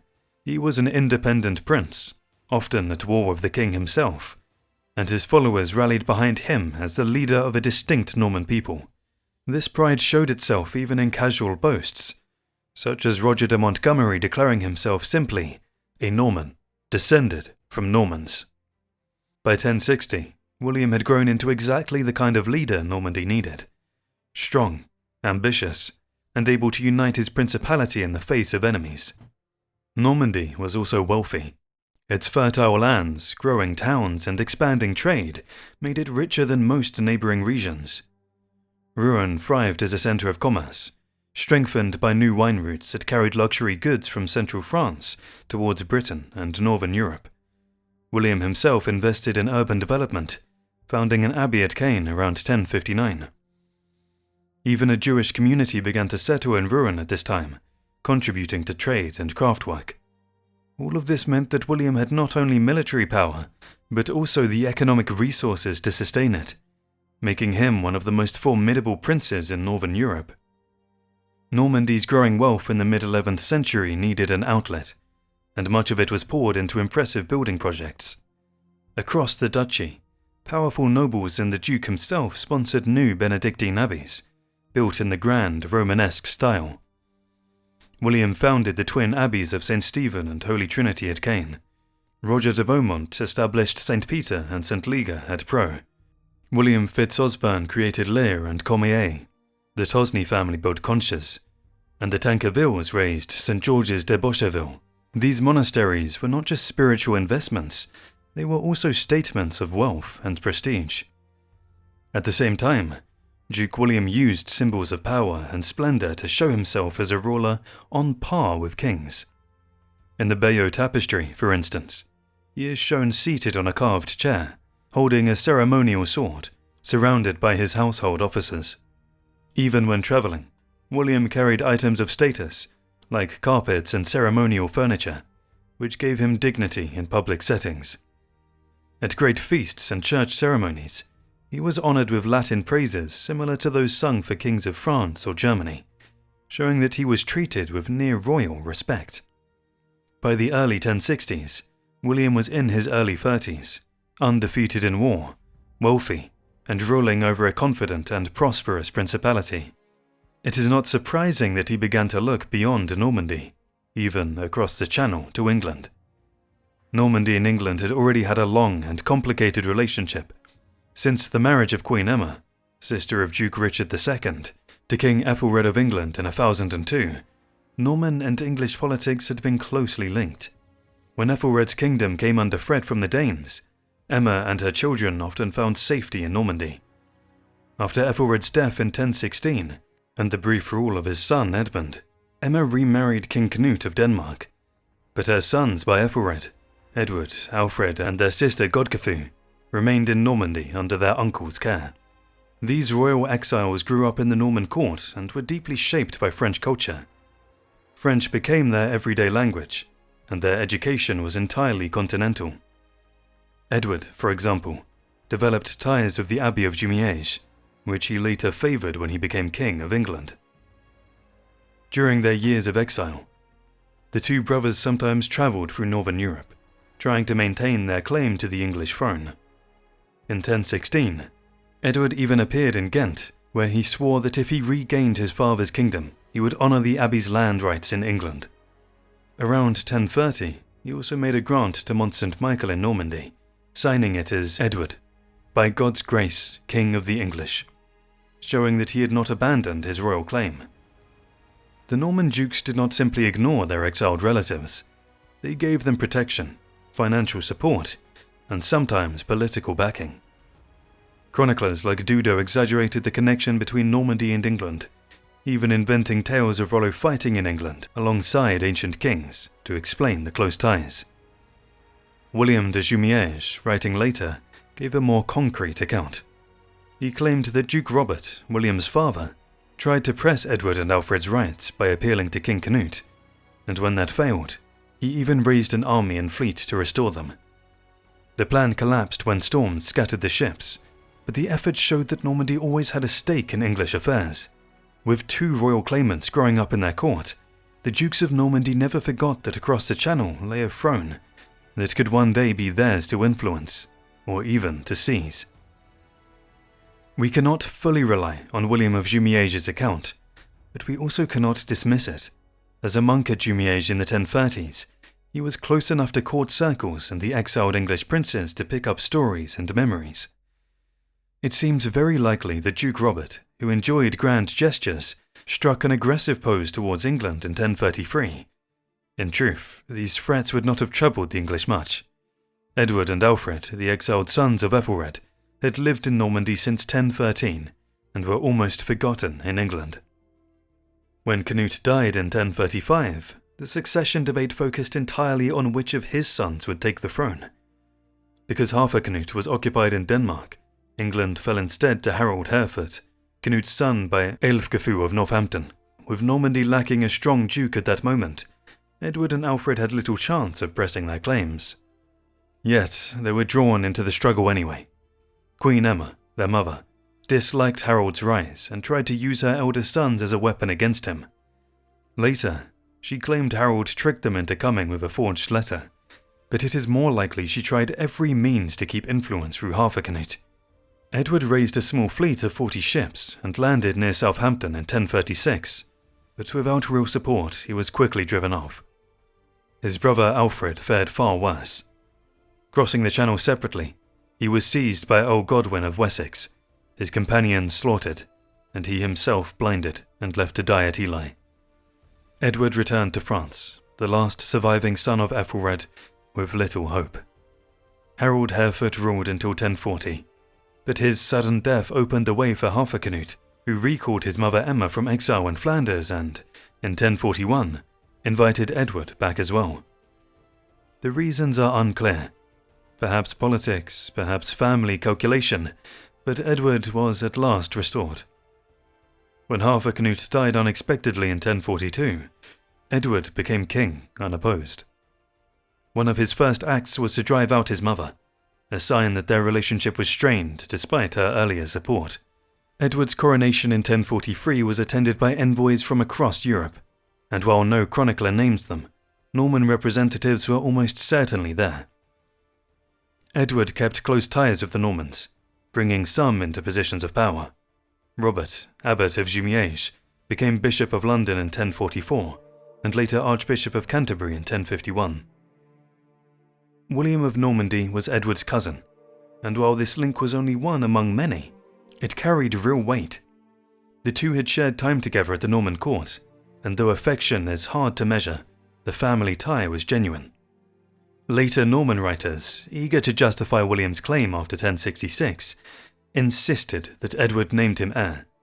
English sources are silent on this, but Norman accounts describe Robert of Jumièges, once archbishop, acting as messenger in 1051 to tell William that Edward had chosen him.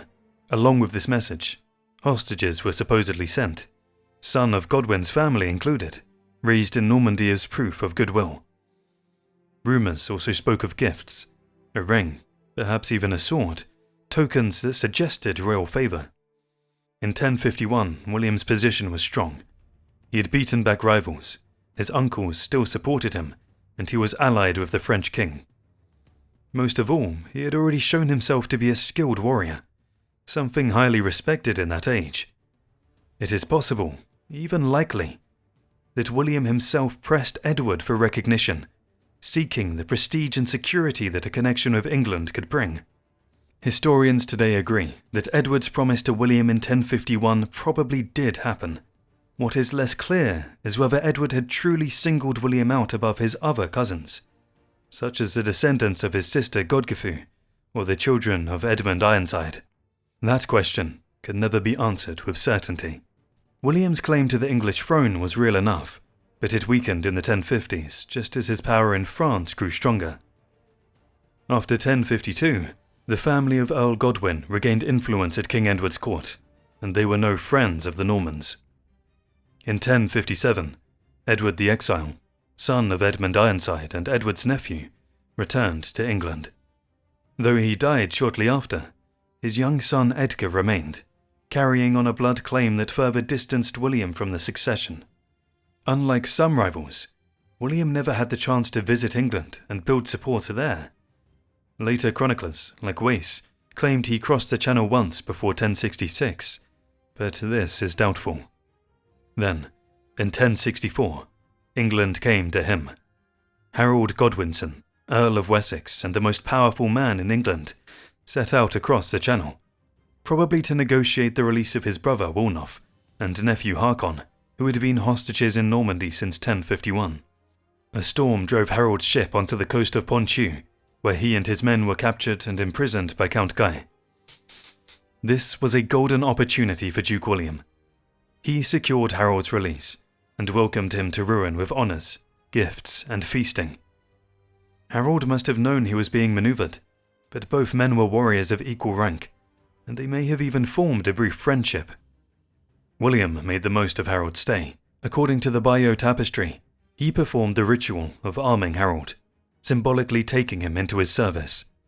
More importantly, he extracted an oath from Harold at Bonneville-sur-Touquet, in which the English Earl swore to support William's claim to the throne of England, and even pledged estates including Dover, as guarantees.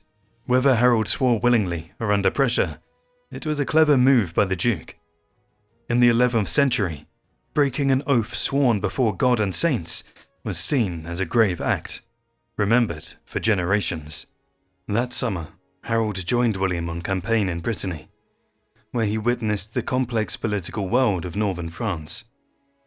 Alliances, feints, and displays of power rather than open slaughter. For Harold, used to the harsher style of warfare along the Welsh border, it must have been an education in continental politics. When he finally returned home, he brought back his nephew Hakon, though his brother Wulnoth remained in Normandy for decades, as a living reminder of Harold's promise. 18 months later, in January 1066, King Edward died. Harold, now dominant in England, pushed aside young Edgar Atheling, the last male heir of the old royal line, and claimed the throne for himself. He was crowned king before William even heard of Edward's death. For William, this was the breaking point. He had counted on the English succession for 15 years and saw it as his right. Now he had to act. By then he was one of the most feared and successful princes in northern France, wealthy, respected and backed by a strong army. Inspired also by tales of Norman adventurers conquering in southern Italy, William resolved to stake everything on one great gamble: the conquest of England. The invasion of 1066 was not a sudden whim, but the result of long preparation, family ties, and years of cross-channel involvement. William was not a reckless adventurer. Every move he made was carefully planned. Over the years he had learned a great deal about England, its politics, its nobles, and even its weaknesses. Some sources even suggest he may have visited England briefly during Earl Godwin's exile in 1051–52. By 1064, after spending a summer with Harold Godwinson, he knew him well, both as a soldier and a statesman. Norman priests and nobles already held high positions in England, and Norman settlers lived there peacefully.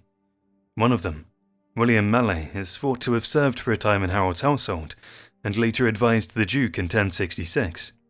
William may also have used other English contacts to keep track of events across the Channel. Harold himself is said to have sent spies to watch William's movements. When William landed in Sussex, he quickly sought out Robert Fitzwimmark, a Norman long settled in Essex, who gave him valuable information, suggesting that such cooperation had been going on well before the invasion. William first put the idea of an English campaign to his closest advisors, men who have fought with him since Val Dunes. Most supported the plan. In the spring of 1066, Halley's comet lit the skies, and William's envoy spread out across Europe, seeking allies and approval. Pope Alexander II even sent a papal banner as a sign of blessing, though its meaning was open to interpretation. Was it a symbol of rightful conquest, or simply a gesture of papal favour? Either way, it boosted William's prestige. Volunteers came from Flanders, Brittany, France, Poitou and Aquitaine, eager for reward and adventure. But the core of the army was Norman, raised through William's vassals and their networks. The greater challenge was transport. Horses, soldiers and supplies all had to be ferried across the Channel. Lists survive of how many ships, towns and lords were required to provide. This slow process explains why William did not sail until autumn. The fleet gathered at St. Valery in Ponthieu, which offered a shorter crossing than Norman ports. There, William kept his men well fed and orderly, so the locals had no reason to resent the army camped in their lands. Meanwhile, across the water, Harold had been forced to dismiss his southern fleet in September due to lack of supplies. On the 28th of September 1066, after prayers and a solemn procession of relics, William's fleet set sail. Some chroniclers claimed it numbered 3,000 ships, though the true figure was probably closer to 600. Guided by the tides and helped by the calm weather, they crossed overnight and landed the next day, on Michaelmas, at Pevensey Bay. The Roman fort there provided a ready-made defence, but William quickly pushed on to Hastings, a better base for moving inland.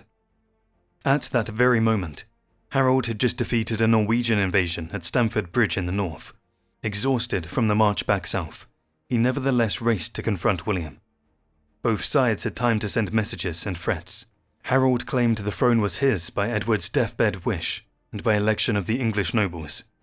William countered with his kinship to Edward, the promise he said Edward had once made him, and Harold's oath-breaking in Normandy. William even suggested a duel to decide the matter. A typical French challenge meant to shame an opponent into submission. Harold refused. By 14th of October 1066, Harold's forces had taken position on a ridge north of Hastings. It was strong ground. A steep slope faced the Norman advance, and the marshy valley below made attack difficult. Harold's men likely outnumbered William's, but they were weary from days of forced marching. Worse still, they lacked reinforcements from Mercia and Northumbria, whose lords distrusted Harold's rule. William, by contrast, had a fresh army, strong cavalry, and no way back but victory. The stage was set for the Battle of Hastings. At Hastings, William's men faced a stronger English force on higher ground, but they were better prepared to fight. The Duke said little before battle, only a quick prayer that if he survived, he would build an abbey on the spot. The English appeared suddenly, their armour shining in the morning light as they took position on a ridge. Their thanes dismounted and formed a solid shield wall, while William's troops scrambled into place below. He had little time to arrange his lines, and the battle began more as a clash of necessity than a carefully laid plan. William sent his archers forward first, while cavalry units tried to probe the flanks of the English line. But the shield wall held firm, and the steep slope made it almost impossible for Norman horsemen to charge with speed. The English even managed to push back the Bretons on one side, and threw javelins at the Norman infantry. For a moment, William's army wavered, and a rumour spread that he had been killed when his horse was struck down. To rally his men, he threw back his helmet so his soldiers could see his face, proving he was still alive. His half-brother Odo, fighting in armour despite being a bishop, also helped steady the retreating knights. If the English had pressed down the hill at that moment, they might have won, but the chance slipped away, possibly because Harold's brothers were killed as they tried to lead a counterattack, throwing the English into confusion. William turned the retreat to his advantage. When parts of Harold's army broke formation to chase the fleeing Normans, William wheeled his knights around and crushed them. This weakened the English line, and from then on the battle slowly shifted in his favour. Through the afternoon, Norman archers rained arrows on the defenders, gradually opening gaps in the shield wall. William threw his cavalry at these weak points again and again. He fought tirelessly, losing several horses beneath him, but always rejoining the fight. Late in the day, the English began to break. Harold was killed in the thick of the fighting. Accounts say he was struck by an arrow through the eye, though we cannot be sure. His banners, the dragon and the fighting man, fell with him. Without Harold to lead them, the English line collapsed, and the Normans drove the survivors from the field. Harold's death ended his dynasty's hopes. Only his brother Wulfnoth remained alive, still held in Normandy. The day after the battle, William had the field searched for Harold's body. It was identified by William Mallet, a Norman with English ties, though what happened to the body afterwards is uncertain. Meanwhile, Norman dead were buried with honour, whilst most English corpses were left for their families to tend as best they could. William stayed on the Sussex coast for several weeks. He took Dover and Canterbury without much resistance, and punished Romney for killing some of his men. Slowly, he moved towards London, though illness delayed him on the way.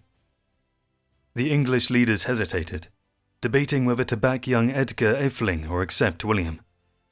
By December, William had advanced around the city, burning Southwark and raiding nearby lands to show his strength. This pressure forced the London nobility to submit. Edgar Atheling stood aside. The bishops and earls swore loyalty, and William received hostages as a pledge of their obedience. On Christmas Day, 1066, in Westminster Abbey, Duke William of Normandy was crowned King of England. His long gambol across the Channel had succeeded. William's coronation on Christmas Day 1066 was tense. Westminster Abbey was crowded, and Norman soldiers stood guard outside to keep order. The English nobles and people came to see their new king crowned, though they did not show open hostility. The ceremony was led by Archbishop Eldred of York instead of Stigand of Canterbury, who was tainted by his support of Harold and by questions over his legitimacy. Still, Stigand was present, even holding William's arm during the procession. To make sure both Normans and English understood, the presentation of William as king by hereditary right was announced in both French and English.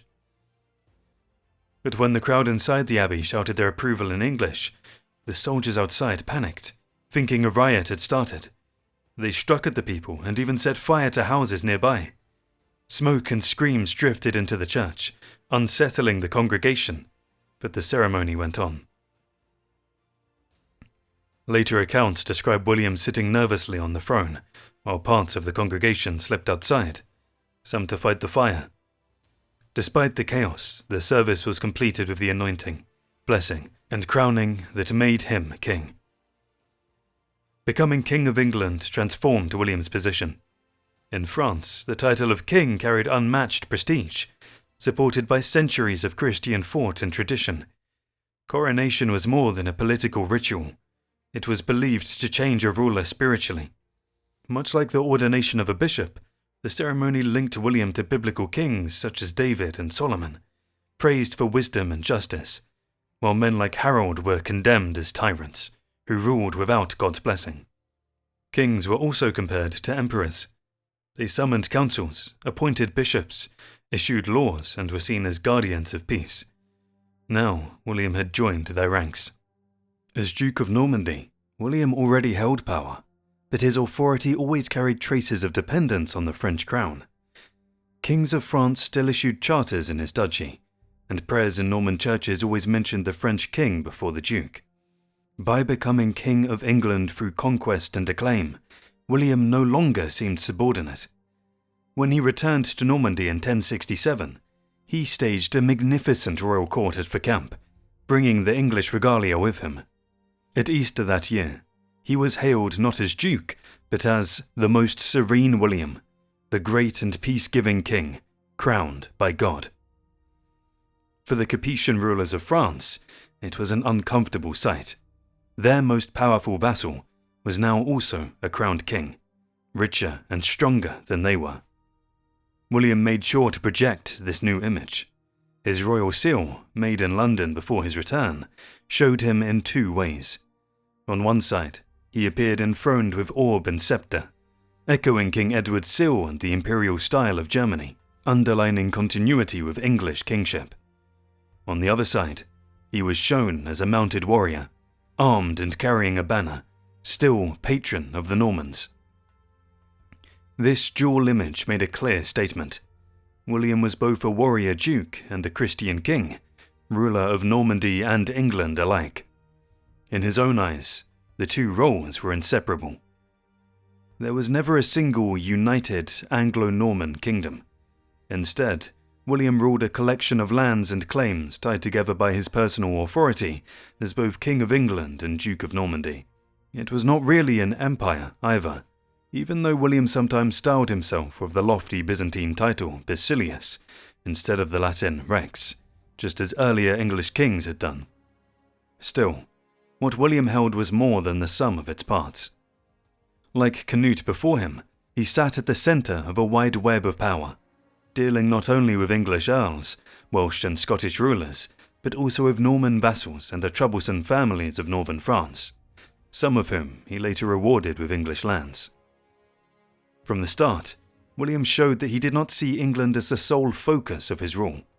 He spent only a few months there after his coronation, before returning to Normandy.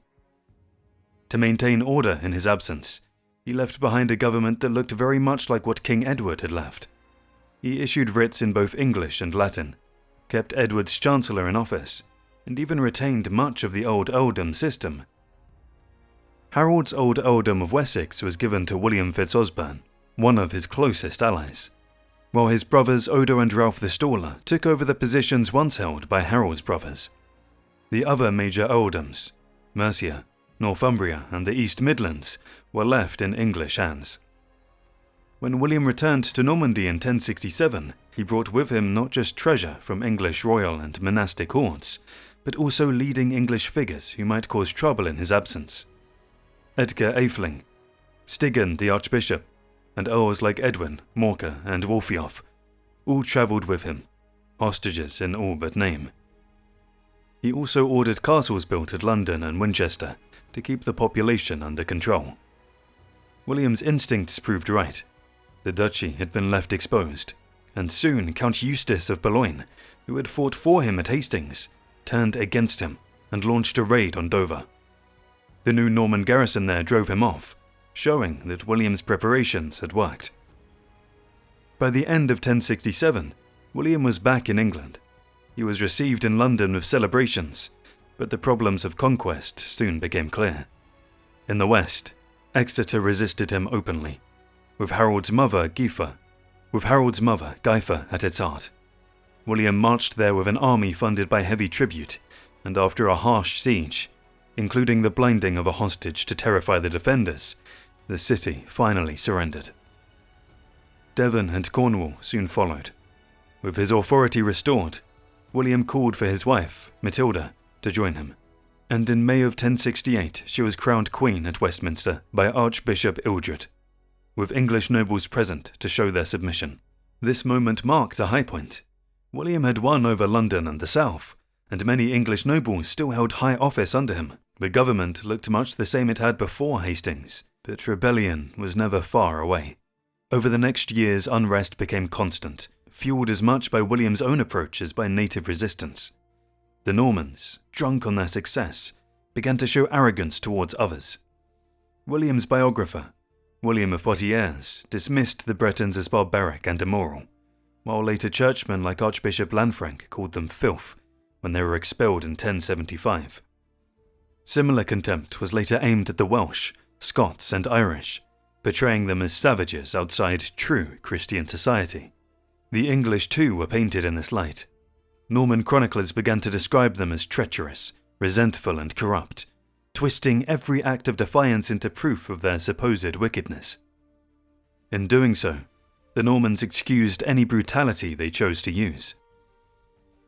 William had conquered England by force, but keeping it would mean years of harsh measures, rebellion, and bloodshed. By 1068 it was clear that any appearance of Normans and English sharing power on equal terms was slipping away.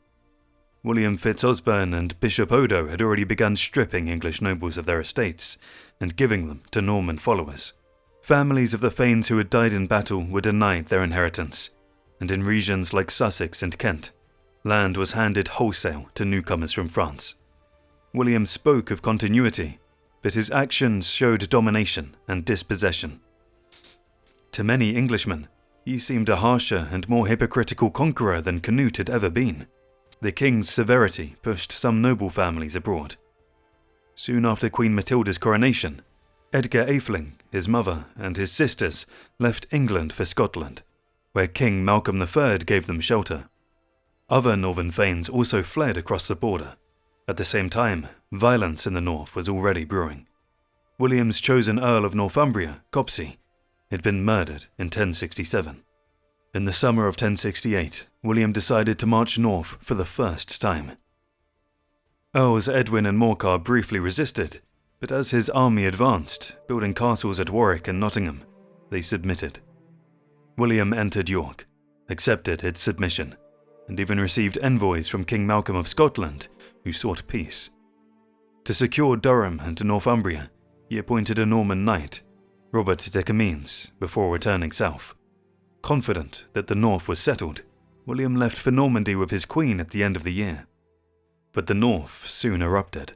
On the 28th of January 1069, Robert de Comines and his men were attacked in Durham and slaughtered on their first night there. Almost none escaped. Soon after, the Normans at York were also overwhelmed, their castle besieged and their garrison destroyed. Edgar Atheling returned from Scotland to join the rebels, and the whole north rose against William. By March, the king had returned across the Channel. He forced his way into York, scattered the rebels, and ordered the city refortified with 2 castles. Then he left William Fitz-Osbern in command, and went south to spend Easter at Winchester, also keeping an eye on Harold's sons, who had landed in the west with Irish mercenaries. The rebellion did not end there. During the summer of 1069, King Sweyn of Denmark, nephew of Canute and with a stronger claim to the throne than Harold had ever possessed, sent a large fleet to England after appeals from the rebels. His ships sailed up the coast, raiding as they went, before joining forces with the English in the Humber. This was a major blow. All the remaining English earls, Wulfiof, Edwin, Morcar and Gospatrick, rallied to the Danish-led coalition. In September, York became the focus again. As the Anglo-Danish army approached, the Norman garrison tried to burn nearby houses to clear the ground for defense, but the fire spread through the whole city, and even destroyed the minster. 2 days later, the castles fell after a disastrous Norman sortie, and the garrison was cut down. Only a few, including William Mallet, survived. The crisis spread further. Rebellions broke out in the southwest and on the Welsh border, while Exeter and Shrewsbury were under attack. William, recalling the bitter struggles of his youth in Normandy, decided to tackle each threat one by one. He sent Fitz-Osbern and Count Brian of Brittany west, where they crushed the rebels outside Exeter. He himself marched into Mercia and destroyed a combined Welsh and English force near Stafford, a victory that secured the south. That left the great danger in the north. As Christmas 1069 approached, William advanced as far as Pontefract, but was blocked by a powerful Anglo-Danish army holding Yorkshire. The most serious challenge to his rule had now taken shape. At the end of 1069, William camped for weeks at Pontefract, trying a new approach. He secretly contacted Earl Osbern, brother of the Danish King Sweyn, and offered him a huge payment if he pulled his fleet back from York and agreed to a winter truce. Osbern accepted the bribe and withdrew to the Humber. This left his English allies weakened, their forces scattered, and William was free to advance north. He returned to York, repaired its castles, and spent Christmas there among the ruins. Over the following months, he unleashed one of the most infamous campaigns of his reign. His knights spread through the Vale of York, destroying homes, burning crops, and seizing all supplies. The result was mass starvation. Much of Yorkshire's population either died, fled, or was reduced to misery. After Christmas, William pushed north to the River Tees. Leaders began to submit, Earl Wulfiof among them, asking for mercy. The king then advanced as far as the Tyne, his troops suffering in the freezing conditions, before turning back to York. He was not finished. Crossing the Pennines, he took Chester, then moved south through a beaten kingdom, eventually reaching Salisbury. By early 1070, William had survived the greatest threat to his rule in England. He had fought with strategy, cruelty, and opportunism, sometimes showing mercy, other times sheer brutality. But he was still king when many had expected him to fail. He had spent almost 2 full years in England, the longest stretch he had ever stayed there, ignoring even the collapse of Norman control in Maine across the Channel, in order to hold on to his new crown. The price of victory, however, was immense. Tens of thousands dead from famine and destruction, and a reputation for savagery that William himself may not have desired. As Orderic Vitalis later remarked, condemning both guilty and innocent to starve could not be praised. Even William, a careful and intelligent commander who normally preferred strategy over slaughter, might have admitted the same. After 1070, dispossession became his settled policy. The old English nobility was systematically stripped of power. Within 5 years, almost none of the pre-conquest elite remained, except for a handful of men raised by William himself. The Easter Council of 1070 marked the turning point. Archbishop Stigand of Canterbury, one of the richest men in England and long tied to the Godwin family, was deposed with the help of papal legates.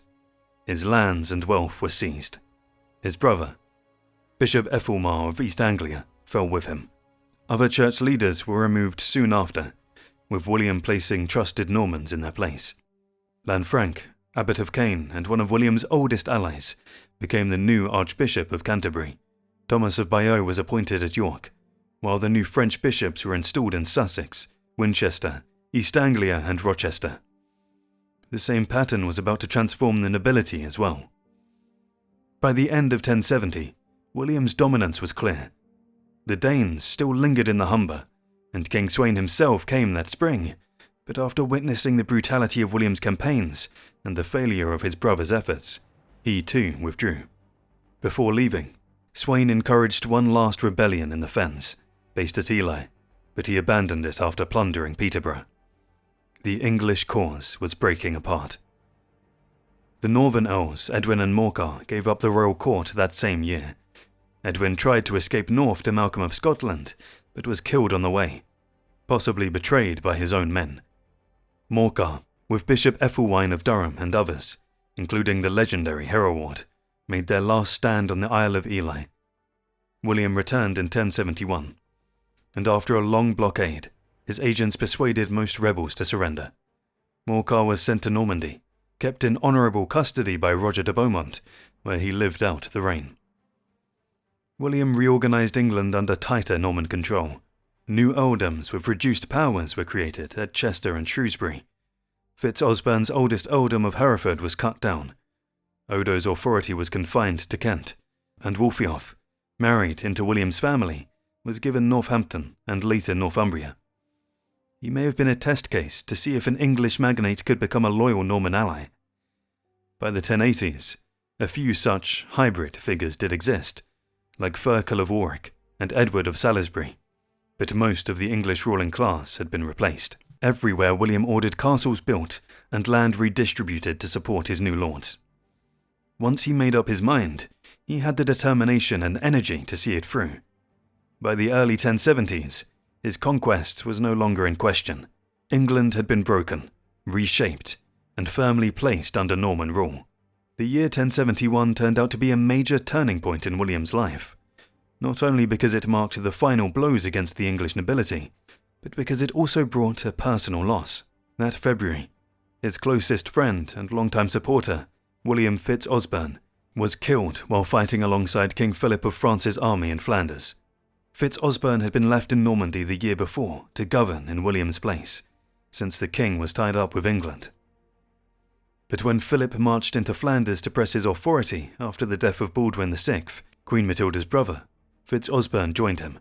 At the Battle of Cassel, the French army was crushed by the Flemings, and Fitz-Osbern was killed. His body was brought back to Normandy, and William, deeply grieved, took charge of his family's affairs. His anger and sorrow over the loss shaped relations with Flanders for years to come. By this time, William was in his mid-40s. Still strong and sharp, he was nonetheless part of the older generation of Norman leaders. A younger class of nobles had grown up under his rule, including his own sons Robert and Richard, and they were not as bound to him in loyalty as their fathers had been. In 1071, Fitz-Osbern's estates were divided. His son William de Breteuil inherited the Norman lands, while Roger, the younger son, was given an earldom in Hereford and lands across the Wye in Wales. Roger, however, lacked his father's loyalty. He soon became one of the first to challenge William's authority, proving how differently this new generation saw their place in the kingdom. This generational conflict was not unique to Normandy. Medieval society often saw tensions between established fathers and ambitious sons. Young nobles, eager for wealth and status, lived extravagantly but lacked resources of their own. Chroniclers of the time described bands of restless young men roaming the countryside in Burgundy and elsewhere, spending money wildly and stirring unrest. Even kings faced such struggles. King Robert II of France, who died in 1031, had endless trouble with his son Hugh, who had been crowned as a child, but controlled nothing. Hugh gathered a company of companions and pillaged until his father was forced into a compromise. William would face the same problem with his son Robert in later years. William's first son, Robert, named after his grandfather, was born around 1052. By 1066, he was old enough to help his mother govern Normandy while his father fought in England. Another son, Richard, born before 1056, died young in a hunting accident in the early 1070s. The third son, William, later known as William Rufus, was also growing restless under his father's strict control. By the mid-1070s, both Robert and William were openly craving independence from their domineering father. Tensions boiled over in 1074. That year, Earl Roger of Hereford formed an alliance with Ralph de Gale, the new Earl of East Anglia and son of Ralph the Staller. Against the king's wishes, Roger gave his sister in marriage to Ralph. Their wedding feast at Exning in Suffolk lasted over a week, and during the celebrations, with the king away in Normandy, Roger persuaded the guests that they should resist William's authority. Even Earl Wulfiof, the last great English noble, was drawn into the discussions at first. The main grievance was simple. Roger wanted the same wide powers that his father had enjoyed, but William had stripped him of oversight over the sheriffs in the southwest. Promises had been made but not fulfilled, and Roger decided to rebel. The rising of 1075 should not be seen as a planned revolution, but rather as a magnate's protest in arms. Medieval lords often made such shows of defiance when they felt dishonored or denied their rights. In theory, a noble could even return his loyalty to his king and not be guilty of treason. At first, there were attempts at negotiation. William even sent concessions through Archbishop Lanfranc, but Roger persisted, and so William's deputies acted. Bishop Odo of Bayeux, Bishop Geoffrey of Coutances, and William de Warenne mobilized forces against the rebels, while Lanfranc placed them under church penalties. Roger was blocked from crossing into central England and forced back into Wales, while Ralph and his Breton retainers were trapped in East Anglia by loyalist armies of Normans and English. With no support arriving from abroad, Ralph fled to Brittany, leaving his wife in charge at Norwich. She held out for a time, but the castle eventually surrendered. In the autumn of 1075, William returned to England, worried that a Danish army might invade. A force did arrive under King Sweyn's son, Canute, but instead of staying, they plundered York and sailed away. William then judged the rebels who had risen against him. Many of the lesser men were punished harshly, blinded or mutilated. Earl Ralph's family and household were allowed to leave England to join him in Brittany. Earl Roger surrendered, but he lost both his lands and his freedom, which was considered the proper penalty for a lord who had openly broken faith with his king. The severest treatment, however, fell on Earl Wulfiof. Even though he had confessed early on to Archbishop Lanfranc, he was still tried at Winchester and condemned to death.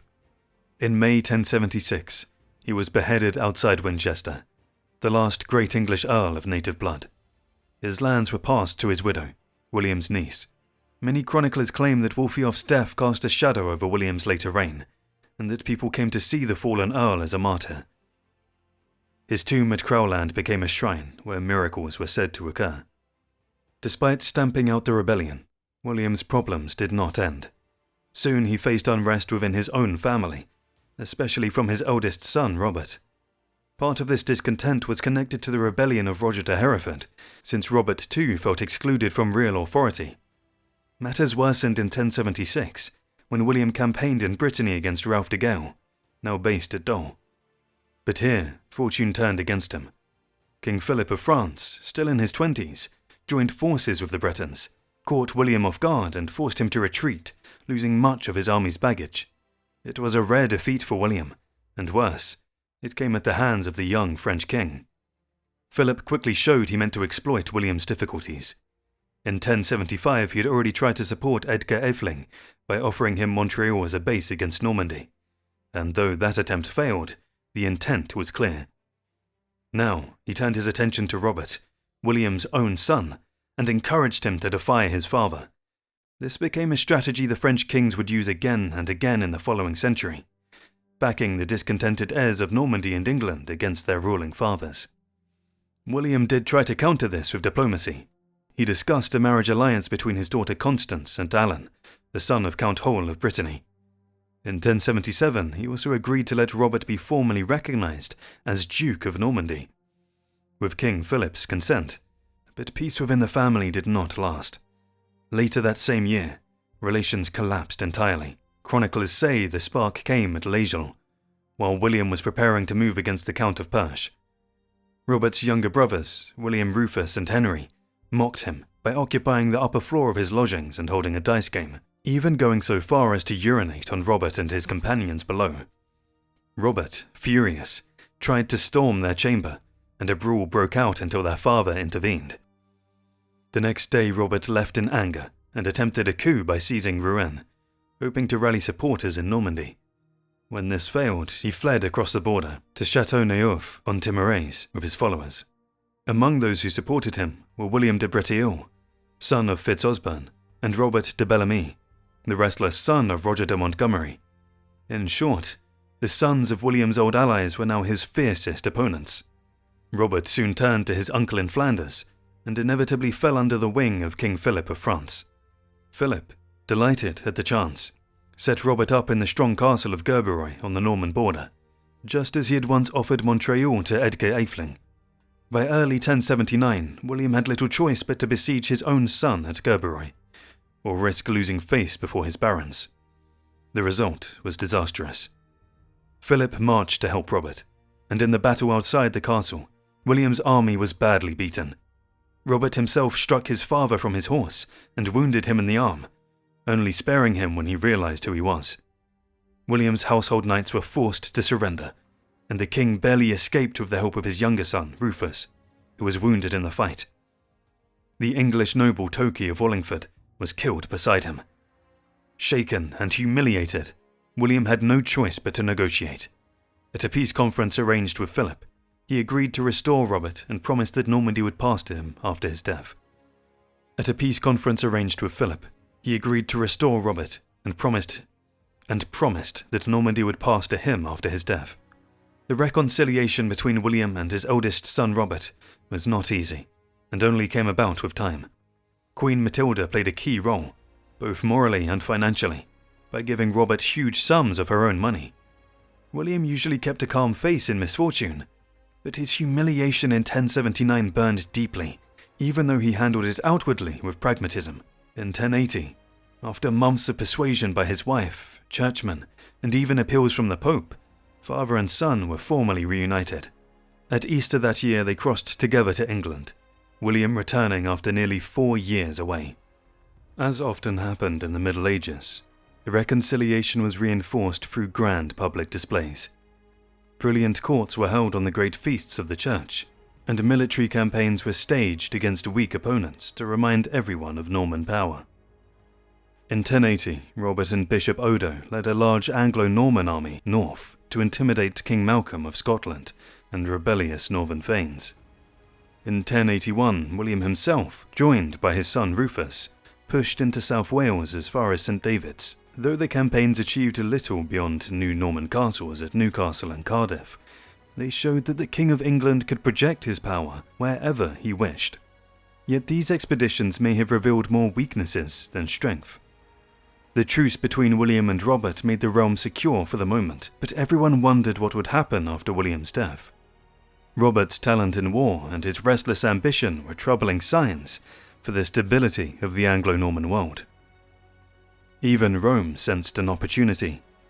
In 1080, soon after the reconciliation, Pope Gregory VII demanded that William acknowledge he held his crown as a fief of the papacy, pointing to the old payment of Peter's pence and William's earlier appeal to the Pope in 1066.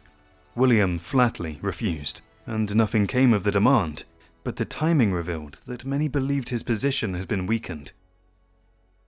The first real sign of new unrest came in 1082, and it came not from enemies, but from within his own family. William's half-brother, Odo of Bayeux, long one of his most trusted allies, had risen to enormous power since the conquest. Odo was both Bishop of Bayeux and Earl of Kent, and he controlled vast estates. His seal showed his double identity, a churchman on one side, an armed knight on the other, just as he appears in the Bayeux tapestry. He was learned, cultured, and a patron of the arts, but also immensely ambitious, worldly, and greedy. Like earlier Norman bishops, he had a mistress and children. In the reforming climate of the 1080s, he looked increasingly out of place, a relic of an older age of warrior prelates. As William's viceroy in England, Odo had done his job, but he also used the opportunity to enrich himself and build a dangerous personal following. The chronicles claim that his downfall came because of grand schemes in Rome. By the early 1080s, Pope Gregory's aggressive policies had thrown the church into crisis, and Odo believed he might become pope himself as a compromise candidate. He poured money into Rome, bribed cardinals, built a palace, and even set up informants in the papal curia. William grew angry at the extravagance, especially as it drained resources. In the autumn of 1082, the two brothers were together in Normandy, arranging affairs at the Abbey of Grestaine, where their mother Helive was buried. Soon after, Odo slipped back to England and prepared for a voyage to Rome, apparently ignoring William's orders not to go. At the Isle of Wight, he gathered a large entourage of adventurers and made ready to sail, but before he could depart, William himself suddenly appeared and placed him under arrest. The trial of Bishop Odo was unavoidable, but it did nothing to strengthen the stability of William's realm. Many were glad to see him brought down, yet because he was so close to the king, his fall looked to others like a split within the royal family itself, which unsettled the kingdom. William accused Odo of corruption, but when the case was brought before the court, no one dared to pass judgment, whether because Odo was still powerful or because he was a churchman. Odo made matters worse by insisting, in true Gregorian style, that as a bishop only the Pope could judge him. William and Archbishop Lanfranc, who had long detested Odo's heavy-handed rule in Kent, at his side, replied that the man on trial was not the Bishop of Bayeux, but the Earl of Kent. The king himself is said to have seized Odo by the collar and handed him over to the guards, sending him to prison in Rouen, where he remained until William's death. Soon afterward, William faced another personal blow. Queen Matilda, who had returned with him to Normandy in early 1083, fell gravely ill. By the end of the summer, it was clear she was dying. In her final days, she issued a grant giving much of her wealth, including her crown and scepter, to the Abbey of the Holy Trinity in Caen, which she and William had founded together in 1066. William was by her side as she made her will, confessed, and prepared for death. She was buried with honour at Holy Trinity, her tomb marked with an inscription praising her family and her works of mercy. Later study of her bones showed she was a very small woman, less than 1.5 meters tall, but in life she had carried the role of queen with authority and dignity. She had managed estates, founded markets, distributed lands, and helped keep peace between her husband and their eldest son. Her death left a great gap, especially in the relationship between William and Robert Curthose. Not long after Matilda's passing, Robert again left Normandy for exile in France. Chroniclers suggest William's own harsh words and grief pushed him away. The king was deeply shaken, as he and Matilda had been close since their youth, and he never seems to have taken mistresses or fathered illegitimate children. Without her steadying influence, relations with Robert soured again. But this time Robert avoided open war and kept to the background, staying mainly in Abbeville and Ponthieu, rather than stirring up rebellion. His absence allowed William's second son, William Rufus, now in his 20s, to rise in his father's favour and act as his trusted companion. Despite Robert's retreat, William's later years were far from calm. He remained entangled in the costly struggle to hold the county of Maine, taken years earlier from Anjou, and the Danish claim to England had not disappeared. In 1085, Canute, son of King Sweyn, revived it and began assembling a fleet. William hurried back to England with a huge army, ready to defend his throne. To prepare, he needed detailed knowledge of his kingdom's wealth and obligations. Earlier attempts to raise money had shown how incomplete his records were, so he ordered surveys, one to calculate military service owed by landowners, and another to record land holdings and taxes across the realm. These inquiries were begun at the Christmas court at Gloucester in 1085, with William almost certainly the driving force. He may have been inspired by biblical stories of King David ordering a census, or simply by older English traditions of record-keeping. Even after Canute was murdered in 1086, ending the Danish threat, William pressed on with the project. Local juries of English and Norman landowners gave evidence to royal commissioners, whose findings were written down. On the 1st of August 1086 at Salisbury, the results were formally presented to the king. On that day, all major landholders and their vassals swore oaths of loyalty to William alone. This great survey, later called Domesday Book, became one of the most enduring monuments of his reign. William valued the written record highly and had ensured his sons were at least taught the basics of learning, though only Henry truly excelled. It was Rufus, however, who would see the survey completed in 1088 after William's death. William left England for the last time in the autumn of 1086. With the Danish danger fading and the costly struggle for Maine finally settled, his attention turned once more towards France. The county of the Vexin, lying between Normandy and Paris, had been a problem since 1077, when its count, Simon of Crepy, gave up his lands to join the church. King Philip of France quickly seized the chance to place his men in castles at Mantes and Pontoise, while William secured an ally nearby by making a young Norman lord Count of Milan. By 1087, the border was tense, and skirmishes broke out between Norman and French lords. William himself marched into the fighting and launched a brutal raid on Mantes, burning the town, its castle, and even its great church. Some chroniclers tried to excuse him, but such harshness was not unusual for William, though he rarely showed it so openly. It was during this attack, in the oppressive summer heat and smoke, that William suffered a sudden and severe illness. Some said he was injured when his horse stumbled and the saddle pommel crushed him. Others believed he had long been unwell. Years of heavy eating had left him overweight, and his health was already fragile. Whatever the cause, he collapsed in July 1087 and was carried to ruin. Because the city was hot and noisy, he was later moved to the quieter priory of St. Gervais, just outside the walls. For 6 weeks, William lingered between hope and despair. His doctors, including Bishop Gilbert of Lisieux, tended him as best they could, but at last told him the truth. He was dying. He confessed his sins, made peace with the church, and freed his prisoners, though he hesitated before allowing his troublesome half-brother Odo to go free. He arranged for his burial at Caen in the Abbey of St. Stephen, which he had founded, and gave away his crown, sword, and sceptre to the church there. Money was set aside for the poor, and for churches across England to pray for his soul. Only in his final days did he settle the question of inheritance. Normandy would go to his eldest son Robert, England would pass to William Rufus, his second son, and the youngest, Henry, would receive a large sum of money. On the 9th of September, 1087, at dawn, William died at the age of 59, as the bells of Rouen rang for morning prayers. His death set off scenes of chaos. With Robert absent, Rufus already gone to claim the English crown, and Henry busy securing his treasure, no one remained to oversee the body. Servants plundered the chamber and even stripped the corpse, leaving it abandoned until the Archbishop of Rouen organized a proper procession. The body was taken by boat to Caen, but when it arrived, a fire broke out in the town, disrupting the funeral rites. At the Abbey Church, as bishops gathered, a local man loudly claimed that William had stolen the land on which the abbey stood. To prevent a riot, Henry had to pay him on the spot. Even the burial itself ended in disgrace. William's swollen body did not fit the stone tomb prepared for him. When attendants forced it in, the corpse split, filling the church with a stench so strong the clergy fled. Thus, the funeral of the conqueror of England, the most feared ruler of his age, ended in disorder and humiliation. A stark reminder of how fleeting worldly glory could be.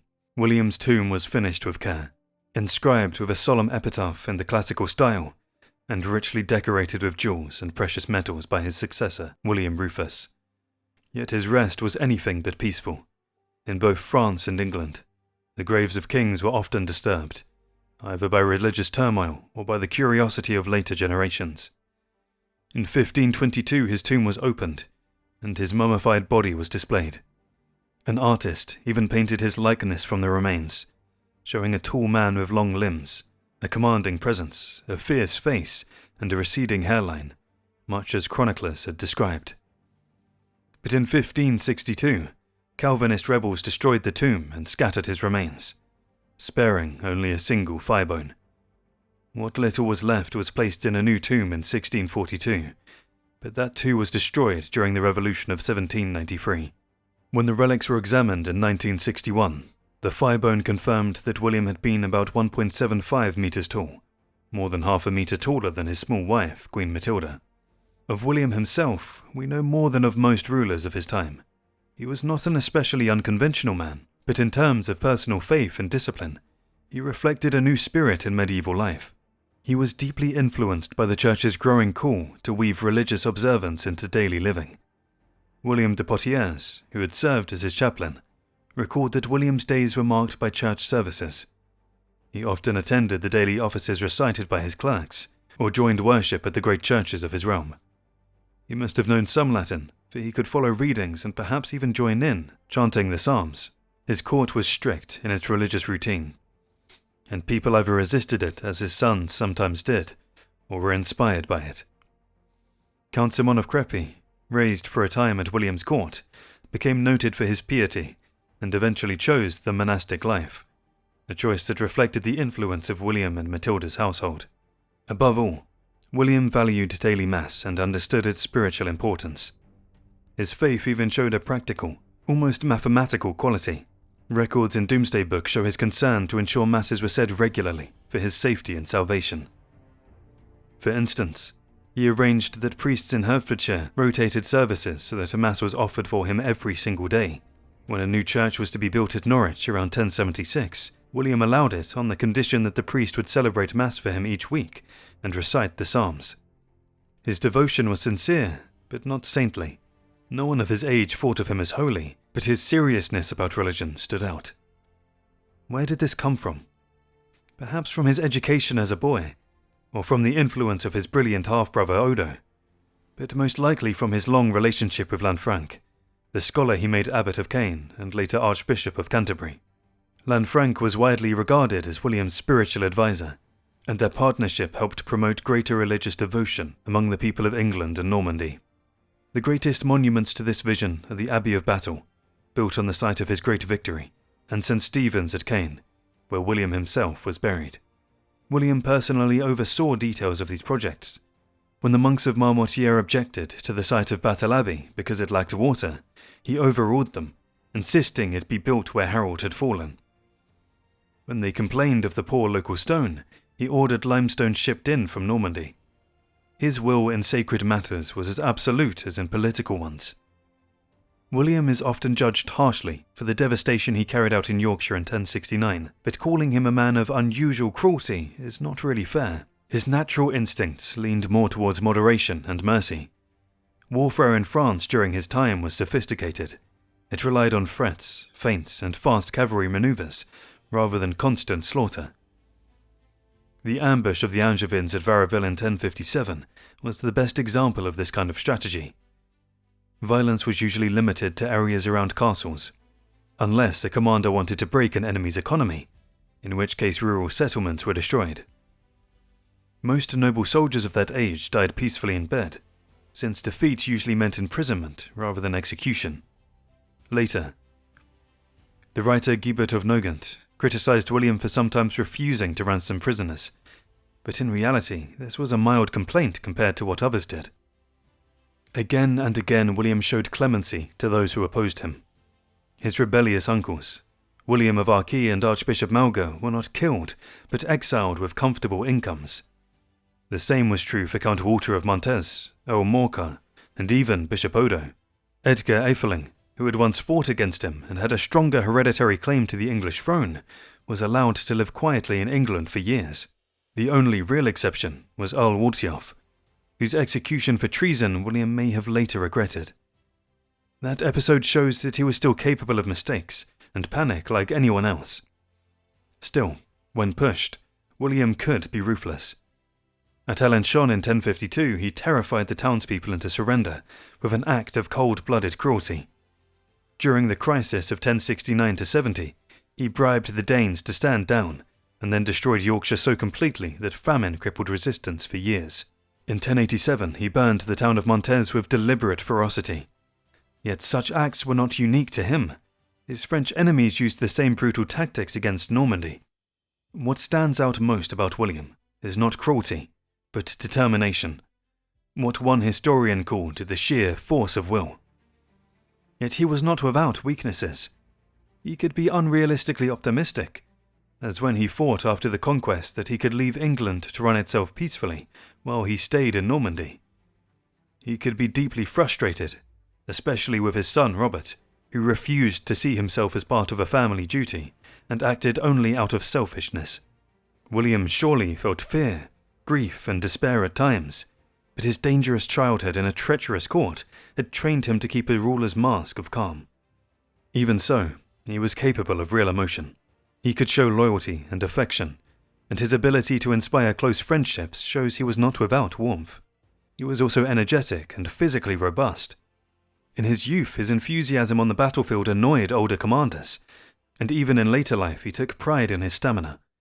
He enjoyed humour as well, once tricking Harold's envoy at Hastings by pretending to be his own steward, before revealing himself in full ducal splendour. Above all, he loved the hunt. Hunting filled his spare hours, especially during sieges like that of Domfront in 1051, and he devoted much time to guarding and managing his forests. For medieval people, the forest was a symbol of freedom and escape, and perhaps for William, it offered relief from the constant burden of power and the suffocating duties of court life. Alongside his love of religion, it hints at a man who, beneath the armour of a conqueror, may sometimes have wished for a simpler, different existence.